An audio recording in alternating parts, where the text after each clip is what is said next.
my dimes, my ashen tray. Oh, shit.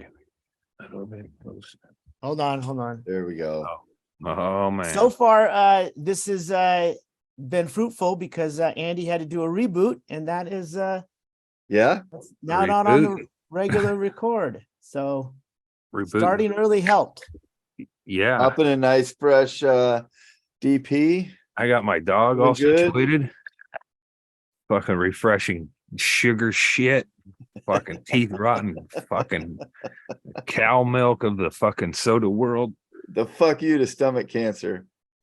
Cow milk of the soda world. Well, I mean, I don't like drinking milk. It's fucking, you know. I don't want that to go by without acknowledging that you just called Dr. Pepper the cow milk of the soda world. Could it be that in the first, we're not even starting yet. We've got 2 minutes to start.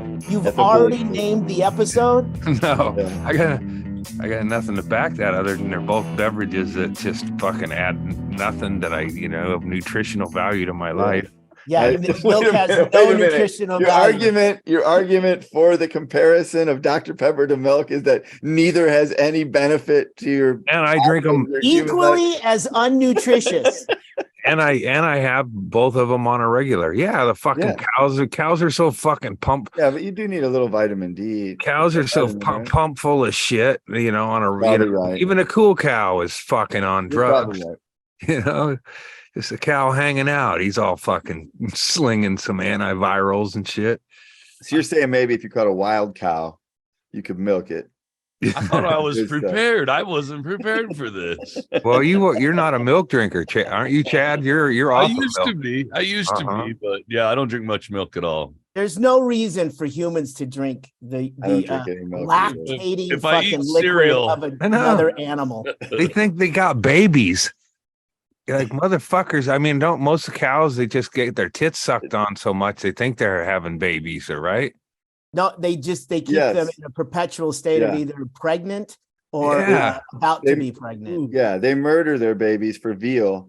And thank God put we're them up not. in machines for the rest of their lives. Thank God we haven't voted on that for our women yet, but it's coming. Are you announcing your candidacy? Yeah. That's one of his planks. Yeah. Why do we have all these broads that we want to have babies and we're not milking them? We could pay, like 20, 22 an hour. You know? Wait, I mean, to be a tit sucker, I might be in for this job. man, Hold There on. would have to be some sort of quality control. I mean, you might have me convinced here. Hold on, I might swap sides. Well, or that's what you think you're applying for. that's what, you would get people, you would think that, and then you're just They end start up hooking hooking. you up. You're like, Yeah, "Wait you a hook minute, 'em. I'm You here for I got the wrong line. You got to get. Oh wait, I'm a veal. Fuck. I saw everyone queuing up and they all had a mug. You gotta get 3 of them together and just use the old dairy machines. It'll be like Tesla. You start with the old machines till you get the new. Oh no, don't start there. Come on. Sorry, man. Oh man, right to the heart. I started early. Yeah, dude, you're improving them, huh? I got here a little early, cleaned my pipes. So to speak. But yeah, man.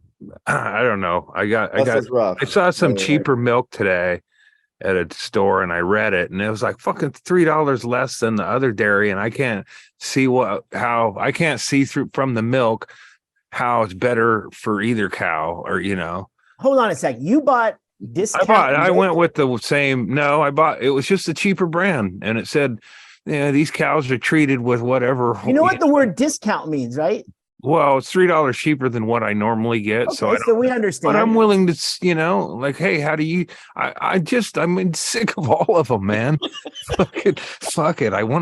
You're willing to do $3 a gallon. I want to worth go of abuse to an animal for the savings. It's fine. You got to know where you draw the line. Yeah. I draw the line. I like them to have. Well, as far as chickens, I like them to have at least a couple of feet to walk around. Yeah. They should chill have some out, sunlight. Wait, they only Some start sunlight. with 2. Yeah. So I don't know. So I just basically, that's a good point, Chad. Where is it that there are more than 2 feet on a chicken that you object to? Well, I can on them grounds. I agree with Andy. I do too. I think most people do. I like for my chickens to have a couple of feet. I'm with you guys. I just wrote a bluegrass song. Yeah. A side, couple of different side dishes or a couple of dips, maybe hot chicken feet. KFC experiment, and this might be a total theory, something that came up, conspiracy urban theory. Myth is what you're looking for. Urban myth. Didn't they try to manufacture a chicken that had more than 2 feet so they could get more legs? Are you thinking about some sort of Adult Swim cartoon you saw? No. I believe it might be something to look at Snopes, but this is where Andy's getting his news. Running around, I would be scared as fuck. Yeah, like a millipede. But if it had big tender breasts, you'd be like, now we're talking. It's just like a genetic freak woman. If she had, a tight vagina, you might overlook a couple of heads or whatever. I mean, people do. They fall in love with one head. He's got 2 heads. Yes, twice. I mean, there's probably only a couple of dudes. What a vagina. Yeah. He talks a lot. I mean, a lot. Could you imagine like the 2 dudes she can talk to herself. Right? Isn't that one Brittany? Like getting a dog, another dog, so they can just bother each other. Yeah. You know the twins I'm thinking of, and gosh bless them. I think they both had a dude. Both are married, so that if they share a vagina, I know who you're talking to. Those guys rotate and go, man, that vagina is so good, and then like high fiving, but it's like, it's Tuesday, it's my day. And they must have to work it out. They have to work it out. Yeah, it's like 2 dudes in one parking spot. Not really. So you can't have 2, but if there's 2 heads, park there for a while if you're lucky, right? Yeah, there's 2 apartments above that garage. It's one parking space, 2 apartments. Is that what you're saying? I think what you do is you work out the parking space in the bushes in the back. Right.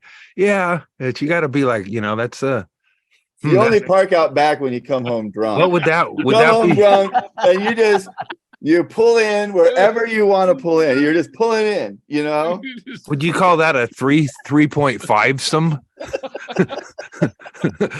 It's just like I don't even know what I'm thinking. Well, it depends on if you consider the threesome counting above the equator or below the equator, because it's just a coupling when you're looking down below. I wish that was a thing that there was more of. I mean, because look, that's one body, 2 heads. But imagine the sort of pleasure that 69 could be in this sort of situation. Oh my gosh! Oh, boy. You're just tasked with the one thing, but yet you've got a 3-way going on at the other end. I hope they are kinky whores. I hope that they're not like some. It'd be like what is the other one going to be doing? Reading a book? I mean, what if they just like both Bible thumpers? And how boring would that be? It's like, you're never reaching life's full potential if you're holding yourself back. And the greatest asset they have is they got a ball cleaning machine and a cocksucker at the same time. I mean, you'd have to go to a sex shop and spend hundreds of dollars to get that set up. It's like a fucking Russia's drum kit. Are you talking Neil Peart's drum kit? for a penis? I don't know, man. If I was, I feel like I'm off my meds, but I'm not. No, you were right on, Eddie. You're on fire. That is it. You perfectly described having sex with conjoined twins. I doubt that there's ever been a more eloquent description of the act. So, and a family-friendly description as well. You could use that in factually accurate. Yeah. I mean, these gals, Abby and what's her name? Brittany? Brittany? Abby and what's her name? By the way, that's been the problem the whole time. Yeah. The other one's like, no one ever remembers me. Yeah, that's what happens when you're the ball twin. Yeah. Oh, Abby and Brittany. It is. Wow. Yeah. I love that Andy knew her fucking name. That was. I knew half of their name. He only jacks off to one of them. He just shuts one eye. What's the eye patch for? You have an eye injury? Oh no, embarrassed. Like takes it off. That was how cruel would Better it be? now? Better now. Better now? Better now. To the other eye. Just about. This is terrible. I'd like to apologize to Abby and Yeah. No, it's we're just talking about dairy cows, and god damn it, my brain fucking I'm gonna blame COVID-19 or the vaccine. It's a wonder I haven't been found dead on my floor from getting them. I did so many vaccine shots. I went into Walgreens and I said, I haven't had any of them after it already had like 6 of them. Just more. Load me up. What was the motivation for that? I wanted to get to the level Larry was where he was shitting in the sink. No, I've only done, I've done like, I think 4, but there was another athlete who died. And then immediately, before even the fucking cops leave the scene, there's people saying it's the vaccine.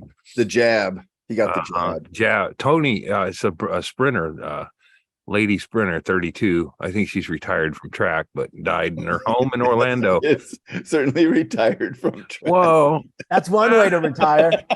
Oh yeah, now I think she, I don't think 32 is a little old to be. That's a little steep in yeah. I don't even. Yeah, I'm trying to think of any. Not to be ageist. Maybe I bet maybe like a big, like a. I don't know, like a fucking, I can't think of the shot putter, maybe. I don't know. Most of the fucking athletes, track and field, are done by 30, I would guess. Yeah. Well, once Andy, you have the name of a shot putter in your memory? No, not one. Oh, it's a shame. They win gold medals and are celebrated and they have their moment on TV and shit. And then it's like, fuck, I don't remember them. I mean, you remember a lot of stuff though, but I remember the women's. You even had a shot putter staying at your house before the Olympics, remember? Duke was discus. Duke was discus. Yeah. Oh, that's more classically I think that's the glamour field event. Yeah. Well, it's remember that I didn't want a shot putter on my toilet, and a discus guy, it turns out you do, it's a little less, weight on it, as it were. See, you do remember the old episodes. Thank you.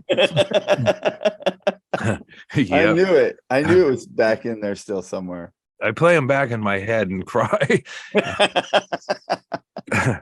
But I don't listen to them, but I play them back in my head. I take on the, what's his name? You just almost say I take on Jeremy Strong. Or is that his last name? Yeah.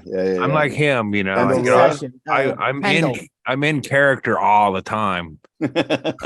Super intense. When this is over, I walk around in character, and then I think about how would that guy on that podcast respond to this? You can see it in my body language and my performance. Oh, happy what is this? May the 4th be with you. Today is May the 4th, correct? Are you reading that off of your phone? No. It's a little show prep. Well, Cinco de Mayo is the one. It's just kind of, I don't know what to think of it. I don't want to read too much into it, but we're having Mexican food on Cinco de Mayo here, which is kind of like celebrating a holiday. Well, it's celebrating a holiday. Well, or it might just be a celebration of culture. We don't do that. Together. We don't even celebrate our own culture here. You're not allowed to celebrate stuff there. That's a weird thing, right? Andy? Well, all right. Can we make the argument that when you spin the Price is Right wheel of dinners, sometimes it comes up Mexican on the stage? Yeah, that's what I'm thinking. But so I went out and had to get some groceries, and then I got guacamole. I'm making guacamole, but now that you said that, I'm gonna go get make it a party. I'm gonna go get cilantro. Oh, shit! Cilantro piss someone off. Cilantro makes guacamole a celebration. Absolutely correct. So then that something's up. Yeah, and then and then I'll get the sombreros out and the mariachi music. I got you sure you want to push it with like having hats and stuff available? I mean, it could look like a happy accident that all of a sudden there was cilantro in the guacamole. I If could you put break out a hat and a zonkey, it might look like you planned it. I think I got like a Herb That's the Albert. second zombie reference in 2 Is it weeks. Herb Albert? I wanted to call him Herb Albert. And the Herb Albert? brass. Yeah. He would answer to that. I might have one of those around. So I throw that on the old disc player. Yeah, you have. And then just kind of come out with the guac. And then, but here's the problem with the whole celebration. Then it would be like I'd shut down the music and then go upstairs to eat. It's really just over, folks. It'd really be just about what's playing over the buffet line. Just whistling La Cucaracha on your way out. Well, I'll be honest with you guys. That doesn't sound terrible. Yeah. I like that Speedy Gonzalez. I like eating. Mm-hmm. Now, why did you pivot to Speedy Gonzalez? Now that I was just thinking of it's just that Speedy's not racist. He was your favorite Mexican? A lot of his friends, a lot of Speedy Gonzalez's friends were caricatures, but Speedy was a fast border crossing bandit. Yeah, a bandito. He was a bandito too. He was good at it. Yeah, are you talking of Frito the Bandito? I think he was my favorite of the tunes. In a grand sense. Of all the Looney Tunes, I believe I was most drawn to Speedy Gonzalez. Really? And I wanted to go to Mexico. Daffy Duck is a close second. Yeah, he was crazy. He's just fucking nuts, man. Yeah. Daffy, Bugs was smart and savvy, but fucking Daffy was just all over. That I related to Daffy on a personal level. Right. Like, I get sugar and I would bounce around like Daffy a little bit. Yeah. Yeah, Bugs was like Sinatra and Daffy was like Dean Martin. Mm-hmm. And then they did those those side by side shows where Daffy Dean Martin. Daffy is fucking Jerry Lewis. Yeah. Oh, Jerry Lewis isn't part of the Rat Pack. But I'm saying that Dean Martin was fucking suave and cool. He's not like fucking Daffy. Daffy's a fucking loose cannon. Do you think the Rat Pack was a loose cannon? He was the power behind the throne. Don't you think the Rat Pack talked a lot about Jerry Lewis? Yeah, I would love to hear just be a fly on the wall for some of that. No, I wouldn't. I wouldn't want to be a fly. Bugs Bunny was the best one though. Like his wait. Did you just do your fly on the wall joke? I know. Yeah. I just well, did I? It's a joke. It is one. Okay, it can be, but it's not. Would have been a good Hedberg joke. Mm-hmm. Then I would have 8. I don't even know how many things is a fly. I think a fly has like six eyes. I think you're mixing walkers. Legs. Well. There's the front 2 arms. What did you say? Well, like they got 6.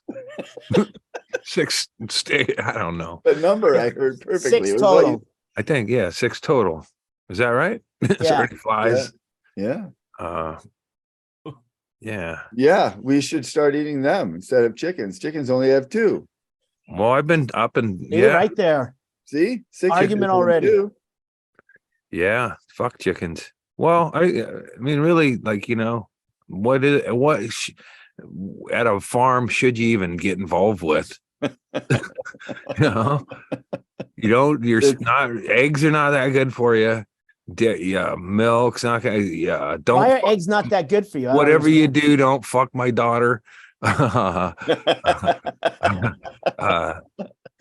What else can't you have a farm? Well, there's a high stress of the farm life.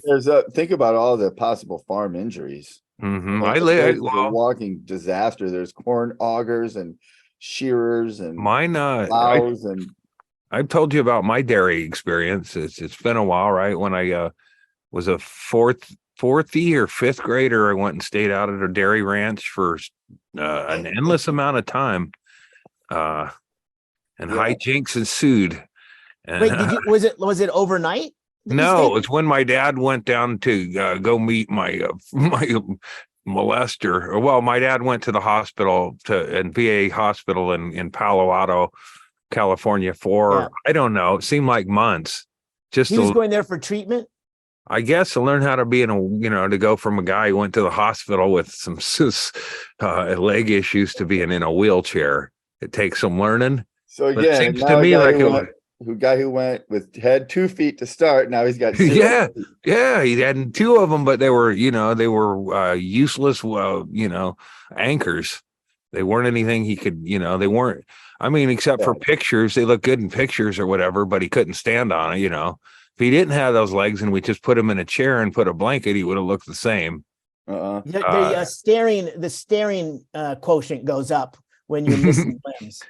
Right. So when you have the limbs, even if they're dead, you get less like weird. But you can scare kids. You can go. I think my dad would have been okay with that. Eventually, it's Halloween and the door opens and what are you looking at? And he just jams a.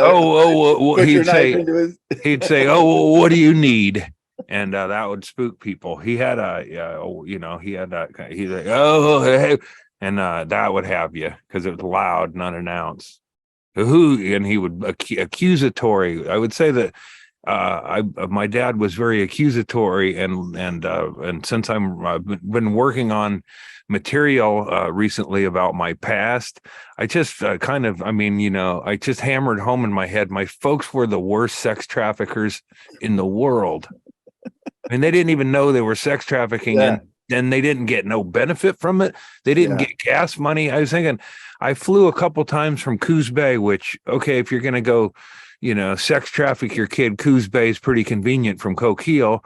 It's about an 18-mile drive, but they took me to get sex trafficked down to Medford, which is 2.5 hours, where both of my folks in the car with me could have said anything to during that time period. So it's a little outrageous. I'd like to think of my folks weren't. My mom was stupid or naive or didn't have she wasn't somebody you'd sit next to at Jeopardy and go, holy fuck, does she know her business? She should be on our team at trivia night. Right. No, she wouldn't do that. But, I thought of my dad as intelligent or whatever. But now if I could sit across from him, I'd go like, hey, come on, man. Yeah. You didn't get paid. I don't want to blame the victim. But number one, your brother is the one who turned you into he was the pimp in this whole thing. Not my brother, because my brother was just a competing whore. But he didn't stop anything. He could have been. But it was like that. So I'm sure, I thought about this too, is I got groomed and Jeff got groomed, but it took 2 or 3 times before any of it pays off. So it's like, it's like a setup to a magic trick, and then he never got maybe he didn't get to the magic trick with. He didn't make the big show. And quite honestly, I don't know how I can't say that Jeff had the bad odor as a young man, but I'd be a bit of a turnoff. I wouldn't have wanted to sleep next to him from a stink bug. Right. But I come in and I was the Macaulay Culkin of the family. Yeah. And didn't shit your pants. Yeah. Right. Well, maybe that's why you keep that up. Yeah. Stick with what works, man. Yeah. That's why to this day I'm not very competitive, because I won that gig. I didn't even know I was auditioning. You didn't want to win anymore. I haven't won. I'm tired of winning. That's the last time I've been picked for anything. Overrated. Since then. Yeah, picked first for anything since then. So yeah, I've been revisiting the past, but I'm coming up with some one-line zingers. Because I don't know if I've told you that this is I'm doing the book into my project with Paul Provenza. It's going to force him to finish it, and he doesn't know it yet, but it's going to be kind of a roast of Paul Provenza under the guise of he's throwing a green room production, and we're gonna tape this. And it's going to have some funny people talking about sex abuse, sexual. Wait, that's what this podcast is. We're going to get Louis Gomer. We're going to get and it's going to be in LA in June, and it'll be Henry Phillips, who I don't think Henry was sexually molested, but can you imagine how many pedophiles are kicking themselves now? Oh, dang, that guy. Yeah, that one got by. That one got by. Another non-victim, but probably had a creepier, weirder childhood is Mr. Doug Stanhope will be on the panel, and then what? Yeah. So this is a true announcement that's happening. Yeah, this is an announcement. I thought we were just having a casual conversation. Well, it is. Everything's casual. Promotional portion. Yeah, does Doug know that he's part of this? Yeah, that's the well. You got to shame. Another thing he's here to announce, Chaille. You got to shame these motherfuckers into showing up. I mean, I'm with Doug now in the middle of the Canadian tour, and every night he's talking about. I think he can confirm his Austin gig that he's doing nothing for a year. That's what he said. It was in June. He didn't say what year. That's what he said too. So and then a comedian who was probably sexually molested by every upright walking man in her town, Annie Letterman, will be on the panel. And we're gonna tape it, and then I think we're gonna put you can watch it online too. I think. But so far, you're the only one who has any kind of. I haven't confirmed any of these. Hey man, I got my bongo, and I'm just gonna will it to happen. And green lights. And you're the only one with any sexual abuse, and the only one who's confirmed. Yeah. No, Annie Letterman. But it really just does. I mean, wasn't Stanhope sucking his dog off? I mean, come on, or jerking his dog off? I mean, something happened in that house. Look, here's the thing, man. You need to end that. You need to put a finishing touch on that film. And that's come out. So we've all heard great things about the rough cuts. So it's like let's finish this, and that's what we're doing. This is a good way to wrap it up. It sounds like a great way to wrap it up. I'd go to that. Some very very funny people, and we're going to trick Paul Provenza into thinking it's about that, and we're going to confront him about how long it's taken for him to finish his project. That can be in there, and being a pervert, like you've been like you're going to accuse him of being a really, you're coming out swinging. I don't want you to fucking spoil it. All right, now we have to put this on the Patreon. We got to cut this out of the YouTube version. And he's had pictures of my childhood up on his board for I don't know what you call it. Oh, I guess that's true. He has been looking at pictures of you for a long time. 10 years he's been studying up on my molestation with no conclusion. He's been edging your molestation. Yeah, he's been edging my Oh, that might be the funniest thing I've ever heard. Edging my molestation. Well, I'm excited to hear that. That sounds like and Doug, I think Doug's fairly sober, so he might even remember the conversation. Why do you think he's fairly sober? Wow, that's true. And I think I caught him at the time of day like you call a drunk before that afternoon vodka bottle gets off or whatever. So I caught him in that sweet spot. That would also be a really good name for a courtroom show where Doug was the judge. Oh, he could be a good judge. Fairly sober. Could you imagine all the fun Doug would have hanging out with them? Fucking be a Supreme Court justice and shit. Oh man, he could be fucking bought. Clarence, man, that guy seems as though that Clarence is a little indebted to that guy. He's like, was my joke fairly sober being a courtroom show so bad that we're now? I don't want to. Yeah, no, that's political. I don't know why he pivoted on that one because I thought it was pretty good. We didn't. We actually didn't see Doug Stanhope in robes and a drink. And here's something that changes. It would be Judge Fairly. It describes him. He's fair. Well, but also that would be the funny thing is like his name is Fair. He's Fairly. Judge Fairly. Yeah. I get it. Dude, this didn't have to just swing on by. We could have really unpacked it a little bit more. I was still picturing the joke bombs. I had to acknowledge it. I'm with you though, Erickson. I'm trying to help. Yeah. We were spinning our wheels there, and Andy was trying to take it off into another direction. I don't know. Yeah, no, I don't want to talk about only out of sympathy to me, and I appreciate that. But I'm just stoned. I was picturing the show in my head. I was Good watching idea. it. I was Good idea. Yeah. And I think that's the thing, is that Doug can't be bought. That's the thing. All the other ones can be. He can't. Yeah. But he's kind of drunk. He could have fun though. He'd have fun. Oh yeah. That's the thing. Those guys, like Clarence, he should let loose and just fucking TGI Friday that shit. It sounds like he kind of already has. Well, he does. He likes to party. He's doing all right, man. He's flying all over the world. God damn! Could you imagine doing a fat all rail? His bills are paid. He doesn't have any have to pay for anything. Do you imagine doing a rail with the fucking Supreme, with the fucking the right wing Supreme Court? I mean, I can, like Kavanaugh's fucking doing shots and shit in Indonesia or something. Well, no, Clarence, I bet he parties. I mean, look, I mean, how old was he when he was, harassing Anita Hill with the pubic hairs on a Coke can? He wasn't 18. Like 30 years ago. Yeah, I know, but he was like in his 20, 30. He was 30. So you're saying he did blow in the 80s? Fuck yeah, man. He's talking about shit like that at the office. Yeah. Like I've been in a lot of not many office situations, but I would say you almost started a point you were about to make with backing up. I've been in offices. Wait a minute, I have no experience. I know what an office is.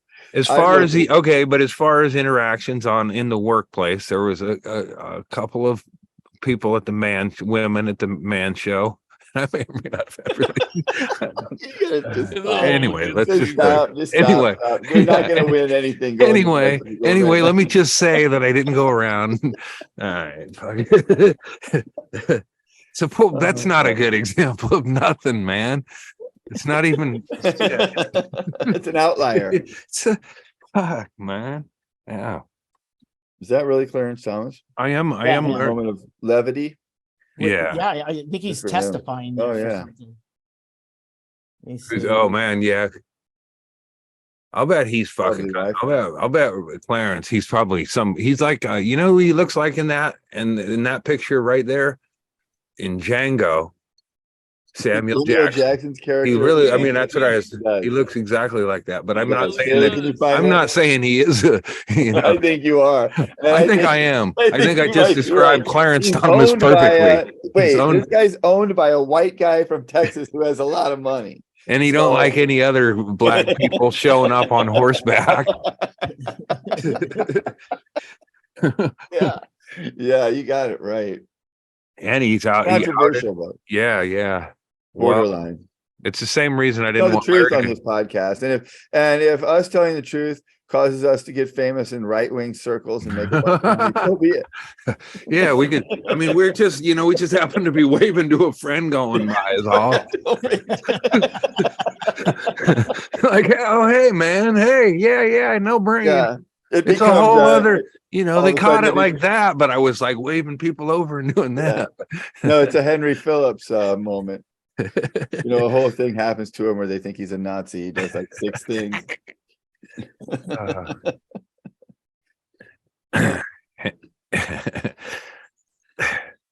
Break time. Yeah, I'm gonna load up this bowl here. Take a moment here. In fact, I gotta take it easy. I got 6 months of slice of life here, and I'm taking too much early. Yeah, man. Well, dude, unfortunate way your life has rolled out with getting something shitty like cancer. It's like now every 6 months when you have this test, it's like you're getting out of school at the end of the year. Like you get through the test and you feel like it's the last day and you just burst out through the front doors of the and oh man, notebook, and you're like, it's raining down. Yeah, and I did that every year. I got yeah. I get very excited. You just described, like speed racing, whatever, getting home, high school, they always, you get threatened, but we were going to have our graduation postponed because a melee that people, but I'd like to think, I am a Leo, and people, that are Leos are supposed to be leaders. And I don't like to, like I said, I don't like to make an effort. But I do, I do know when the cart needs to be kicked downhill. And I would be, probably be the one who I don't think the nerds were thinking, let's just, kick garbage cans over and pull fire alarms or whatever. But with a little encouragement and leadership, I got us all nearly on graduation night. This was the last day of school, and then they they announced to us that they were considering like we had to come in all remorseful or whatever. Fuck you, we already got her. Who gives a fuck?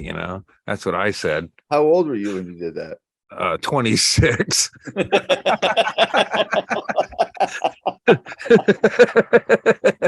It makes sense. No, in high school. I would be like, you know what? Fuck it. I'm pulling. I was a 2-year. It was I was a 2-year. I wasn't a 2-year senior. But I got held. My whole thing was I got held back in kindergarten. So, but I was 18 when I was 18 when I graduated by like a whole year of it. So I was So you were 19. I was 19 the Just summer. add one on, Andy. I was 19 I was 19 the summer after I graduated from high school. So my mom thought it's all because I got beat up, and she thought like, well, just hold it back, and then maybe I'll it's like one fucking kid. She wanted you to get more fight training. It was one kid. I was like, but you might. I think that any casual listener to the podcast would agree that you were. I mean, maybe not mature. It was Ski White's brother bullied me in my first go around, and that was the maybe kid. A little arrested development. I tried to drown him. That's a tough phrasing, but the lifeguard, I got removed from the pool for the summer for holding this kid underwater for a long time, and it was due to his assault. And why is that not attempted drowning? I guess that you could argue in court I didn't understand the concept of it at the time. I was just like, that's a fucking, so it was probably good that I think we were both, like alphas.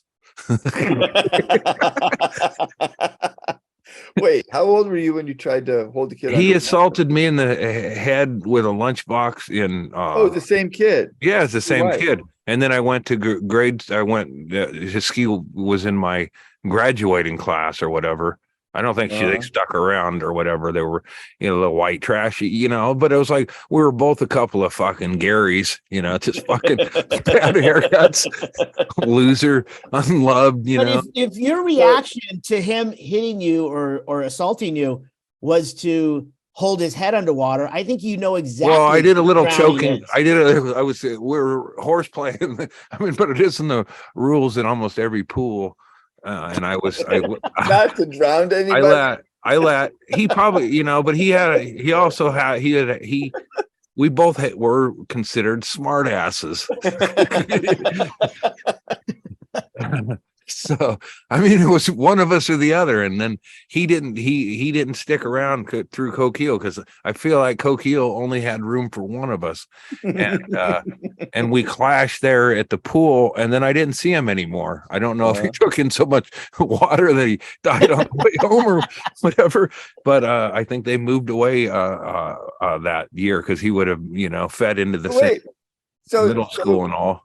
It does now. It sounds like you're making the argument that because your mom held you back because Ski White attacked you and she didn't want to put you in that situation. Or but his now brother. It sounds like you should. Oh, is his brother? Well, but it was like the whole thing was I was getting beat up a lot after school, but this kid would hit me with his lunchbox as well. So it's like it was, but you won and he moved away. Like they moved him. Well, and I got held back, so I should have been, and then there was probably some other fucking loser who fit my mode or whatever, but I was supposed, I was meant to be in the class of 83. My life. You were battling the White family. It was both. I could have beat the shit out of the sister and dominated my thing, but she was more, I bet if she'd have hung around, I probably would have gotten, an old fashioned from her. She seemed to be a bit of a victim. And they probably both were. That's the problem, Everybody. He was a punk in first grade. and he didn't want me around or whatever. And then I got rubed into going back. You know, do you want to be, you know, sandbox guy? Shit, yeah, man.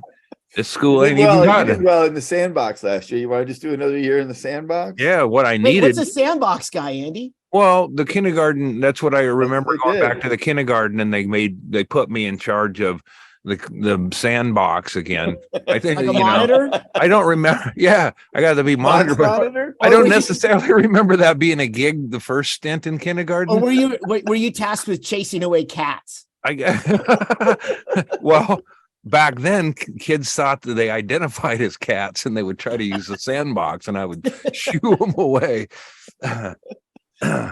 Well, that's tough. But what I needed to probably, considering what was coming up in my life in a few years, I needed to get toughened up and go at Ski White's brother every day, because we went at it in first grade, and then we had an intermission and things. I think we might have exchanged unpleasantries at bus stops here and there, or whatever. But he was in a different grade, you know. Probably saw him.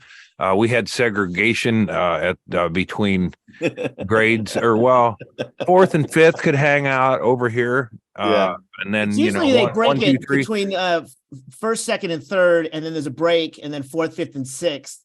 So then it's split up for break. Yeah, split up, but there was also, you could not cross the line if you were, fourth and fifth could not. And then there was like usually Mrs. Call or one of the other old hags that would stand there, and Mrs. Call, that bitch had my number early on, and I couldn't get away with anything with that old. She was the one who pushed you go. It's like sometimes I just run out on the playground, just hanging out. And wait, when you say sometimes, does that mean like during class I did just run out onto the? I would. Sometimes I remember this as I would get very excited and I would run down from the classroom and like I'd get held in I'd have to sit there, a little bit longer or whatever, and then and then I would run out, and recess was going on, and they would play kickball. And kickball is played, I guess, like baseball. It's right, the same rules as baseball. Yeah. So, but then they would roll the pitch, and then I would run out on the playground and then kick the ball in a different direction than the game. That's what I would do. I was playing soccer. They were playing kickball. You were playing 3D chess. They were playing regular chess. Yeah. So sometimes just right away, like I was just hanging out, getting my energy out, and then Mrs. Call or get narked on. There would be like a Mrs. Call, and then Mrs. Call would yell out my name, and then fucking nose on the wall on the what's on nose on the wall? She had to put your nose on the wall. She was she was out. You had to do it for a certain amount of time. She was an old cunt. Like I would sometimes get held after in class and then run out there, have a little energy jolt, and then spend the rest of recess with my nose to the wall. Wait, whenever you ran out, because we had that kid that would run out and kick Andy. The fucking kickball, over the fucking off the field, over the fucking fence, kick it across the street. And then the teacher would come and make him put his, and then everybody else was glad. What was your motivation to do that? Because I always just thought that kid was an asshole. How you get beat. He just had a lot of energy. He had a lot of energy. Well, try to kick a home run, then, dude. Because if you come out late in recess, everybody else is already playing, and you want to play. And there's the ball. So you don't even wait to get picked onto a team. You just come on a full sprint screaming from the sidelines. It's not even his kid. They're not even pitching it to him. He's not even in the game. He comes screaming onto the field and just blasts the ball out into the street where it bounces off the top of a station wagon and into some bushes. I felt like the game's over. I didn't know about funny or whatever, but I feel like now I think it was one of those things that was getting funnier every time I did it. It's pretty naturally funny. And then it would go like, Mrs. Call was just on, I think she'd get a little tip, I don't know that they had. Well, I think they did have walkie-talkies. If you run onto the field in a game that you're not playing and kick the ball into the street, It's just a pickup. It's just a pickup game.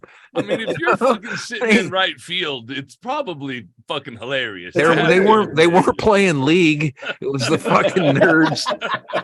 It was first break. I'll show you a picture of my grade school mates, and you'd go fucking nerds all the way across. And I was I wasn't doing it to be a bully neither. I was just doing it to say, hey man, let's have some fun. Let's let loose. That's what I was going to say, because don't forget that you're telling the story in the context of making an argument that you shouldn't have been held back. But it doesn't exactly sound like, well, it doesn't exactly sound like you had the skill set to, be handling everything. You obviously now it's a charming. Well, that was after I got held back. Following instructions. That shit happened. Well, wait. Before we go on, Andy, were you 26? I was too immature for 2 straight classes, because all that shit happened after I was held back twice in kindergarten and 5th grade for the first time, and I just had it was like. Did you get held back 3 times? No, I got held back once. Okay. So but it was like I was born in August, so my mom thought I was like starting early. I don't know. I might have got held back a second time because she said I started early. But I remember that if you did it. I would have remembered.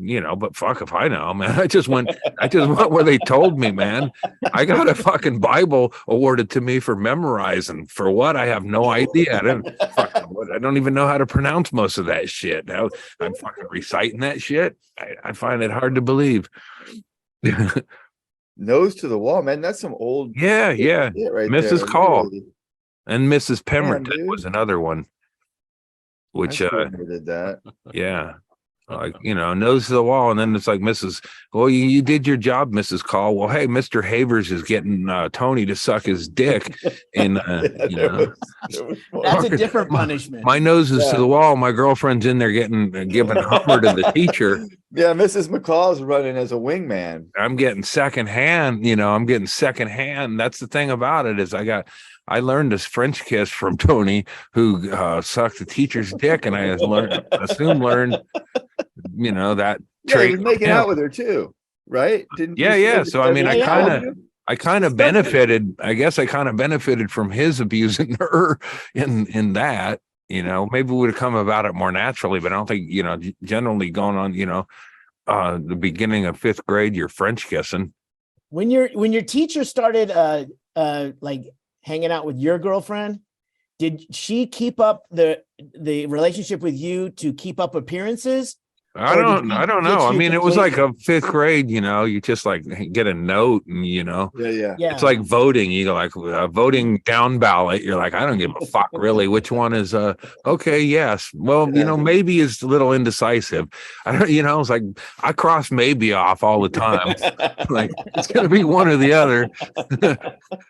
Well, girls at that age will go from one boy to another, holding hands or whatever. Mm-hmm. I mean, I wasn't aware of elevated sexual knowledge that. Well, this girl had. I mean, she was like the probably. I mean, I'll show you. I'll send it along a picture. No, don't send me any pictures. No. Okay, but a picture. No. If you saw the kids. If you saw that, listen, I'm not sending it. Would have to blank out everybody's face and just me sitting there looking like I need a nap. But the kids, the slice section of my, Coquille had 3 grade schools, and the kids, and then the 1 grade school was molesting all the boys. I wonder if they had like a fucking principal meeting where they had a draft, like a fantasy draft, because I got all the fucking, none of the kids that played sports really were in my grade school or whatever. So me and Tony were kind of the best at. They can fight back. Yeah, like me and Tony would have been 2 toughest kids to fuck with. I mean, like if I could, she would have made up for my lack of courage or whatever. As far as that's the girl who was molested by Mr. Yeah, she got yeah. So we'd hang out and we'd go to the community building, which is the place where I had a lot of misadventures. But we'd climb up in the rafters and make out. And so she was sexualized by her molester. Yeah. She got sexualized by. Didn't know. Well, we don't know if it was him, but she was definitely sexualized at an early age. Well, So she doesn't know how to handle that. So she's got to make out with boys, and like. Well, I was her dude, so I would have. I mean, I stole chocolate. You were a fucking roadmap. I stole her chocolates and shit. So I mean, I wasn't sexually. I mean, I would have gotten sexualized by her. I'm just saying that her head was not in a good space. She was being molested by an adult, sexually abused by an adult. Groomed, by at least one. Groomed to a point, probably the oral was later in the process or whatever. But anything she thought about boys and kissing, even at that young age, was completely corrupted by this vile. Once you knew how to do it, traumatic event. Just because she's good at it doesn't excuse it. Oh, right. No, and I don't even. I mean, I wouldn't have had any. It happened more than once. Yeah, I had teeth. This is wrong. This is wrong. I saw some kissing probably on like a Love Boat or whatever, but I had no idea it involved the tongue, or being up in a dangerous area of a building. Climb up a.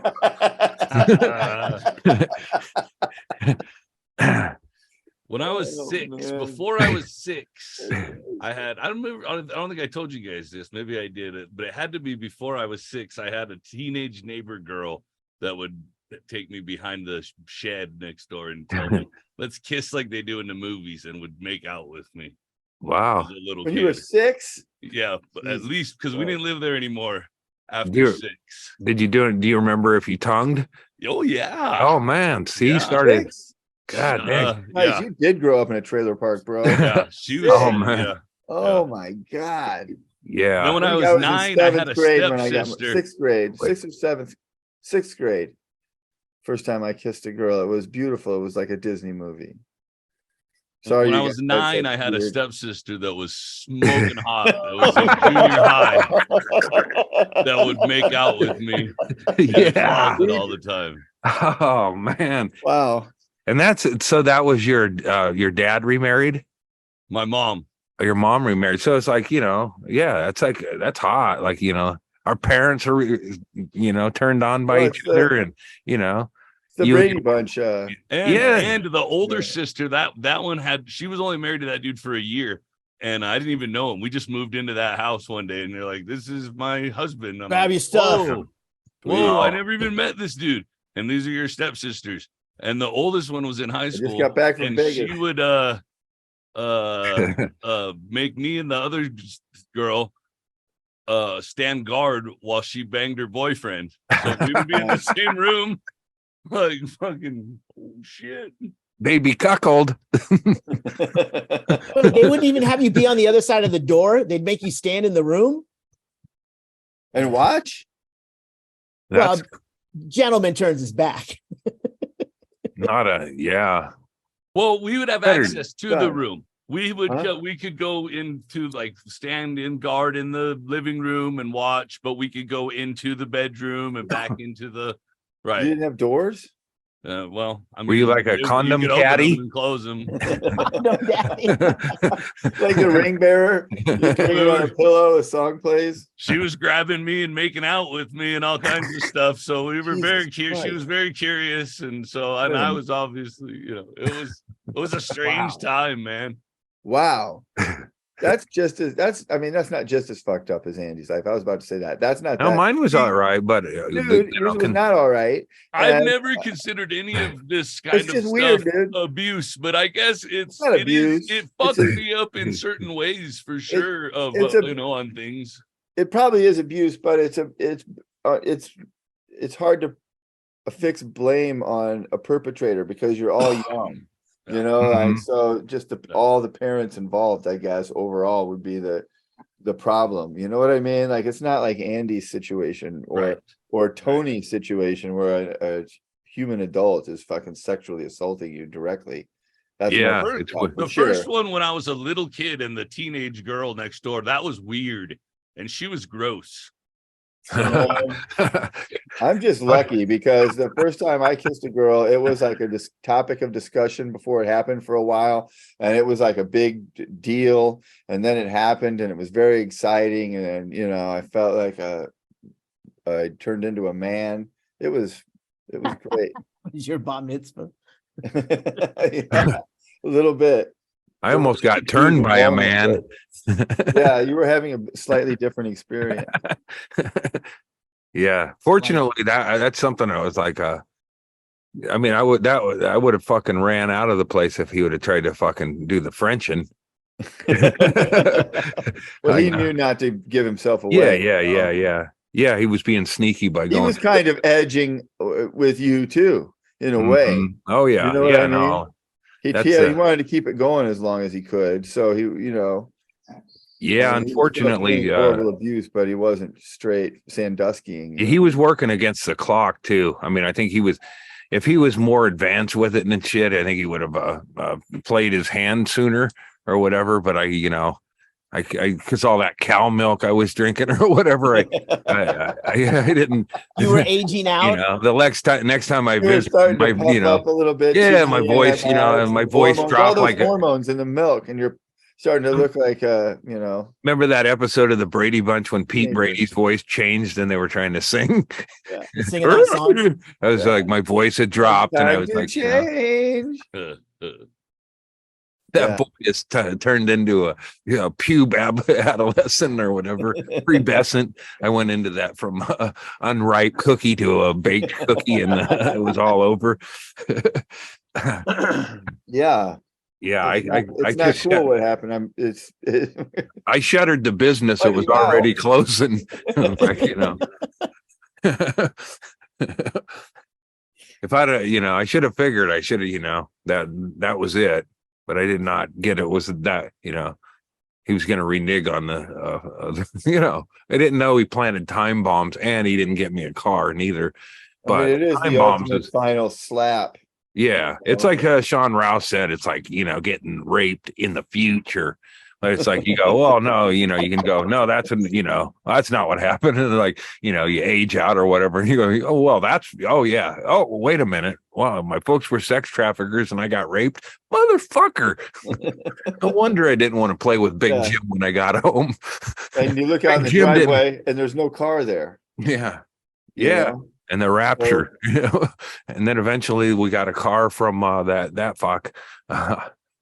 Anyway. That's what I'm going to put on at the in Paul Prevenda's backyard. 15 minutes of churning that up, but I thought of some funny lines, and You're still doing the promo. Yeah, that's part of it. This is a live read. That's all been a part of it. This man. is a production in his backyard. Does he know that you're having the show there? No, man. You gotta. Matthew McConaughey's my life coach. Good. And, what he told me is you just make plans. You don't plan to fail. You fail to make plans. Did he change it to fail to make plans? I did, but he may have done it too. I don't know. I was very passive in my listening, but you are a passive listener, Andy. That's why I could never be in a cult, because you got to really, But I tell you this: as far as a cult, he's like he's right up there with a condo salesman in relentless marketing. I was like, I'm waiting for the phone calls from fucking scam number. Hey, Matthew McConaughey. No, it's really him. Say something. I'll repeat it back to you. Wait, has this happened yet? No, I get a relentless emails from him. You signed up for a newsletter. When you signed up, I'm going to block it. Click the box that says, send me. Yes, I'm interested in future newsletters and offers. You opted in. I didn't know he was selling something. Wait, the whole thing was predicated on the fact that there was going to be a selling at the end. No, I don't think so. Everything you do on the internet subscribes you if you click the box to their newsletter and their mailing list. Having you on a mailing list is the currency of the internet. So of course you're signing up, and of course they're going to keep sending you. But you can unsubscribe to that in 25 seconds. Probably. But damage is done because they've sold that email, I'm sure, on a side stream. I don't think my friend Matt would do that. Oh, I'm positive. I don't think so. Someone working for Matt has done that. No way. I think that this is all. 2.4 million fucking subscribers. That's a lot of fucking dough. He just wants to help people secondary income. Mm-hmm. Hey, don't you guys see it? He wants to Yes, help. that's what I'm saying. I see right through it. I see it. You're not. You're I'll seeing tell you through it, this but about you're not it. looking into it, bro. I think I Okay. showed you that playing bongos is not easy. You didn't show us. You didn't. No. Show us. You showed us, but we didn't hear it. You didn't show us playing. I didn't bongos, take but I didn't. I went down. After You the did last show us that it was podcast, I different. drove down to go see Larry, and well, I guess I'd had enough of Larry, so I didn't go back. But I took that big mailboxes of that it was the whole purpose we went over there, and I had to drive it back down there. So I went on back down there. I forgot my point on that, but I did a second road trip, and so I got a chance to really You forgot your point. Well, look, that's not a problem because most people don't plan to fail. They just fail to plan. that's what I didn't. I Fail didn't to make a plan. I just wanted to be out on the road trip still, so I just went, and then I ended up car crashing. I mean, sleeping in the car, not car crashing.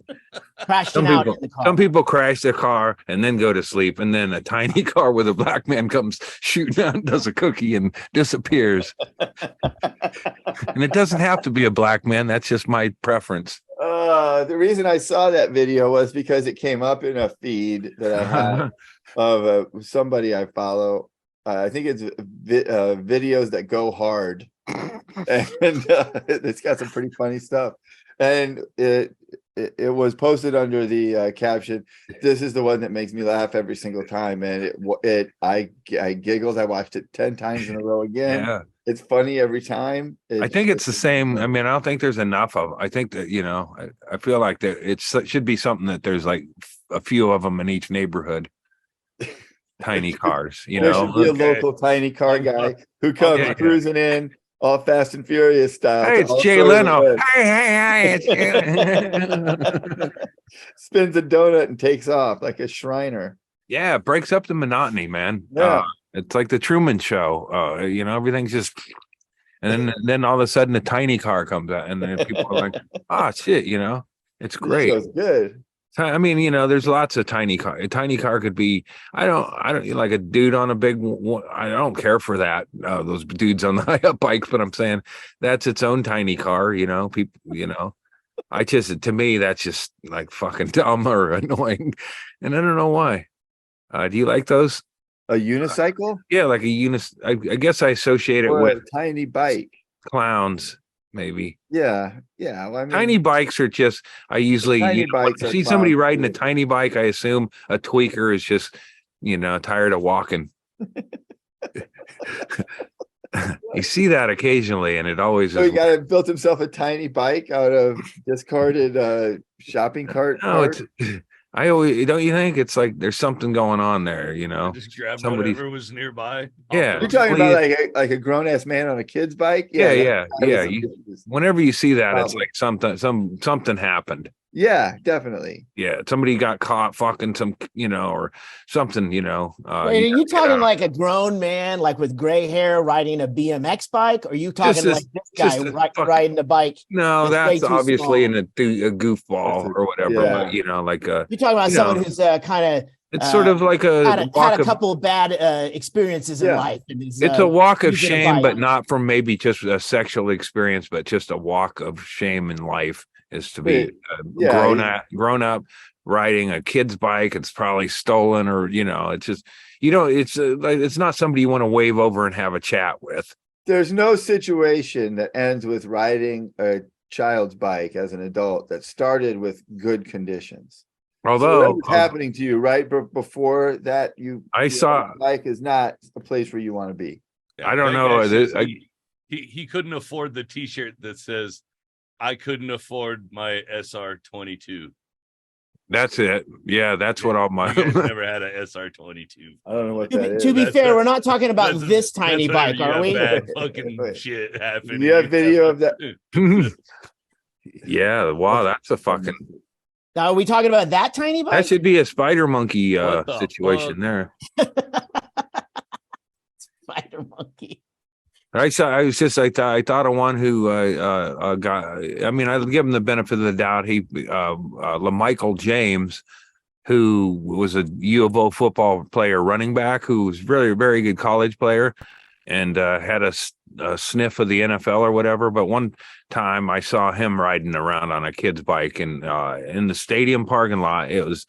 It was like some breast cancer event. I was there, meeting women.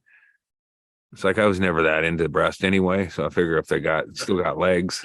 No, I had to. Man, you're not turned off by any sort of breast situation. So that's very noble of you to attend the breast cancer awareness 5K celebration and fundraising event. Right, and I'm sure I was there. I actually, was there for regular purposes, but Michael was just riding around on this kid's bike in a circle. So I don't know. Maybe he had a Dewey or 2 or 3.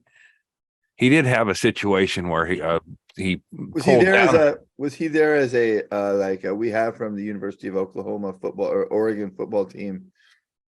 Like, was he a celebrity at the event? I don't. Maybe he was going there for that purpose, but he was just riding. I think he was getting hot. Probably just got high. I mean, I think he's, he partied, but he did have a situation where and this was not in the parking lot, and maybe has nothing to do with the bike, or maybe it does, but he got in an argument, a physical altercation with a woman, and he pulled her down by probably he bought it, bling. That's what I remember hearing is he pulled her down by bling, by the necklace, a big necklace. Okay. I heard it had inside info on that, but I don't think it was ever, I think that the coaches took care of it.